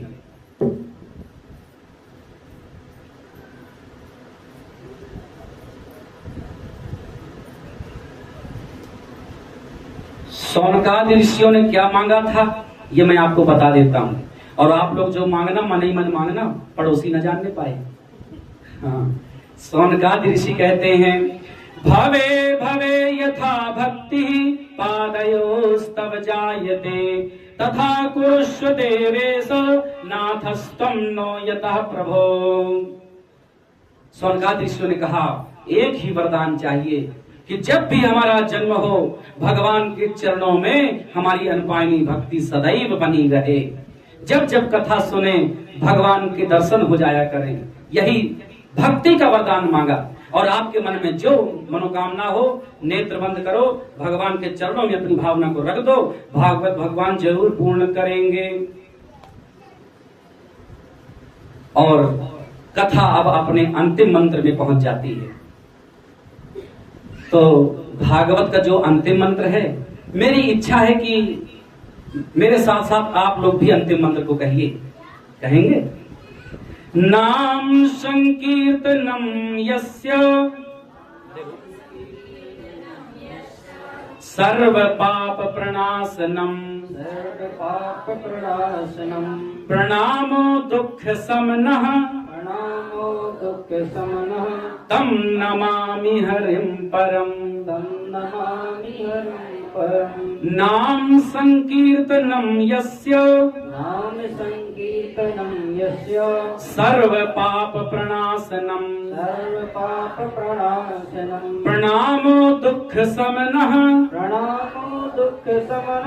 तम नमामि हरिं परम। कहते हैं, नाम संकीर्तनम यस्य सर्व पाप प्रणाशनम। जिन भगवान का नाम संकीर्तन सभी प्रकार के पापों को नष्ट कर देता है, भस्म कर देता है। और प्रणामो दुख समनः, जिनके चरणों में प्रणाम करने से सभी प्रकार के दुखों का अंत हो जाता है।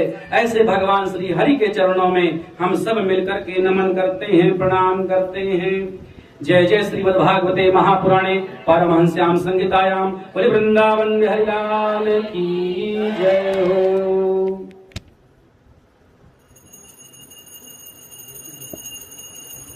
श्री राधा कृष्णार्पणमस्तु।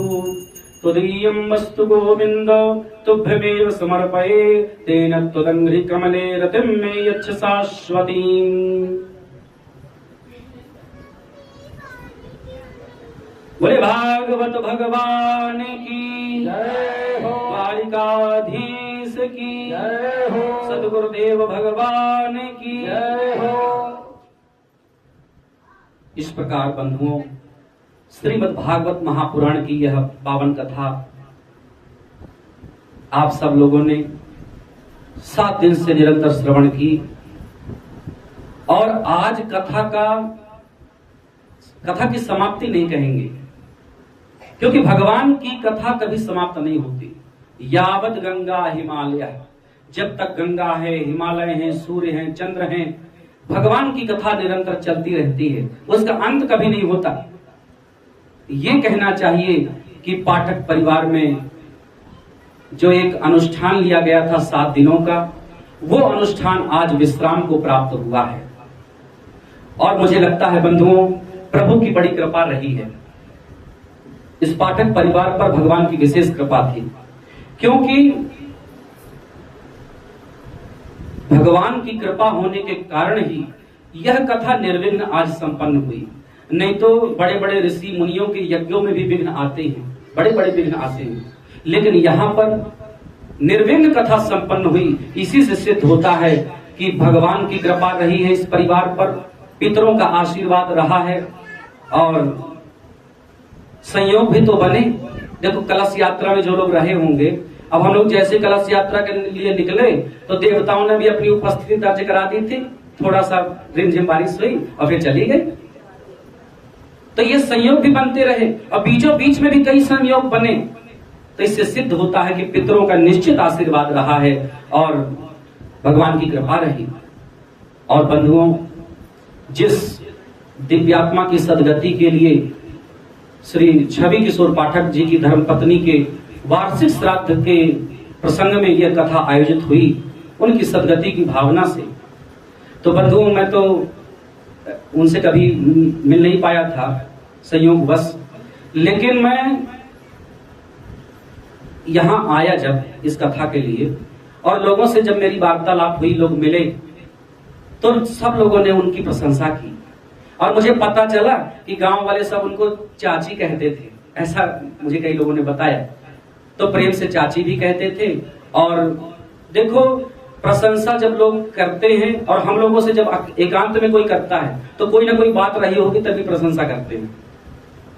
तो उनके लिए ये कथा आयोजित हुई। मेरी भगवान से प्रार्थना है कि उनको सदगति प्राप्त हो, मुक्ति प्राप्त हो और भगवान के चरणों में उनको स्थान मिले। और ये परिवार वाले, उनके पुत्र ये सोनू आदि जो हैं, ये सब साधुवाद के पात्र हैं। इन्होंने निष्ठा पूर्वक अपने कर्तव्य का निर्वहन किया है। अब देखो इस उम्र में तो कई बार लोग सोचते हैं कि अरे ये तो कमाने की उम्र है, अब कहाँ बैठेंगे कथा में। लेकिन बंधुओं 7 दिन तक ये सोनू और उनकी पत्नी बैठ करके कथा का श्रवण किए मन लगा करके। अब तो हमारे शिष्य भी हो गए हैं, तो बंधुओं एक रिश्ता भी जुड़ गया। तो बंधु मैंने देखा कि इस उम्र में होने के बाद भी बड़ी श्रद्धा भावना से इन्होंने कथा का श्रवण किया। और देखो घर में बहुत ज्यादा लोग तो है नहीं, अब उनकी 3 बहनें हैं, वो भी आ गई थी शुरू से, और पूरा मिलजुल करके सब लोगों ने कार्य को संपादित किया और सबके सहयोग से ही ये काम हो पाते हैं। और पूरा दिन लगे रहते थे। रात में मुझे पता चला कि 1:30 बजाते थे सोने में, सुबह जल्दी उठना, फिर काम में लग जाना। लेकिन पूरी क्षमता से इन लोगों ने काम किया, क्योंकि मन में भावना थी कि माता जी को सदगति प्राप्त हो। तो इन्होंने अपने कर्तव्य का निर्वहन किया है, ये मैंने अपने नेत्रों से देखा। तो बहुत साधुवाद के पात्र हैं और सबको ऐसे ही पुत्रों की, पुत्र वधुओं की, ऐसे ही बेटे बेटियों की प्राप्ति हो और ऐसे ही सब लोग अपने कर्तव्यों का निर्वहन करें बंधुओं। और सब लोग अपने मनोभावों से, मैं सबसे निवेदन करता हूं कि भगवान का स्मरण करते हुए सब लोग प्रार्थना करिए कि भगवान के चरणों में उन्हें स्थान मिले।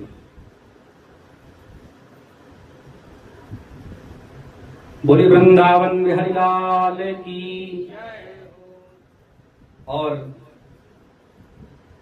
बंधुओं, आपके ये पगरा गांव में तो 1-2 बार हम और पहले आए हैं।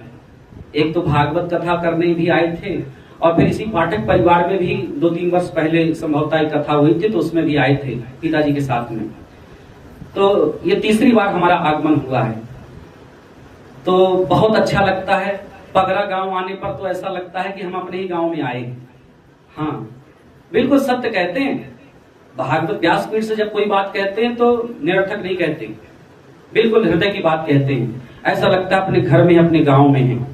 और बंधुओं, 7 दिनों से मैं निरंतर आप लोगों को कथा श्रवण करा रहा था। इन 7 दिनों में मेरे मुख से बहुत सारी बातें निकली, तो हो सकता है कुछ बातें ऐसी रही हों जो आपको बहुत अच्छी लगी हों। गुरु जी कितनी अच्छी कथा कहते, कितना अच्छा समझाते हैं। हो सकता है इस कथा कहने के क्रम में कुछ बातें ऐसी भी रही हों जो आप लोगों को अच्छी ना लगी हों। तो मैं आपसे ये कहना चाहता हूं कि यदि जो बात मेरी आपको अच्छी लग गई हो, उसको अपने जीवन में गांठ बांध लेना कि गुरु जी आए थे और समझा करके गए, उसको अपने जीवन में धारण कर लेना, उसको छोड़ना नहीं कभी। और जो बात मेरी अच्छी ना लगी हो, उसको आप मुझे वापस कर देना। तो कल मैं जब नागौद के लिए प्रस्थान करूंगा तो लेके चला जाऊंगा, मुझे कोई दिक्कत नहीं। बोले वृंदावन बिहारी लाल की। और बहुत अच्छा लगता है। एक बात और कहूं आप लोगों से हृदय की, पगरा गांव में जैसे आने पर मुझे अच्छा लगता है, ऐसा लगता है मैं अपने घर में ही आया हूं। क्योंकि इतना प्रेम है सबका हमारे प्रति। और हम देखते हैं, देखो प्रतिदिन लोग आते थे, बोले गुरुजी चलिए हमारे यहाँ चलिए, कई लोग ले गए अपने यहाँ। तो ये प्रेम ही तो झलकता है, प्रेम के कारण ही तो लोग याद करते हैं। तो मैं ऐसा आपको एक वचन जरूर देता हूं आज, कि यदि आप लोगों को कभी मेरी आवश्यकता हो, कभी याद आए कि गुरुजी आ जाएं, या कोई धार्मिक अनुष्ठान है, या भागवत सुनना हो, या कभी ऐसे ही याद आए कि बहुत दिन हो गए गुरुजी आ जाएंगे, तो यदि पगरा गांव वाले मुझे याद करेंगे तो मैं चाहे जितना व्यस्त क्यों ना रहूं, मैं समय जरूर निकालूंगा। ये वचन देते हैं।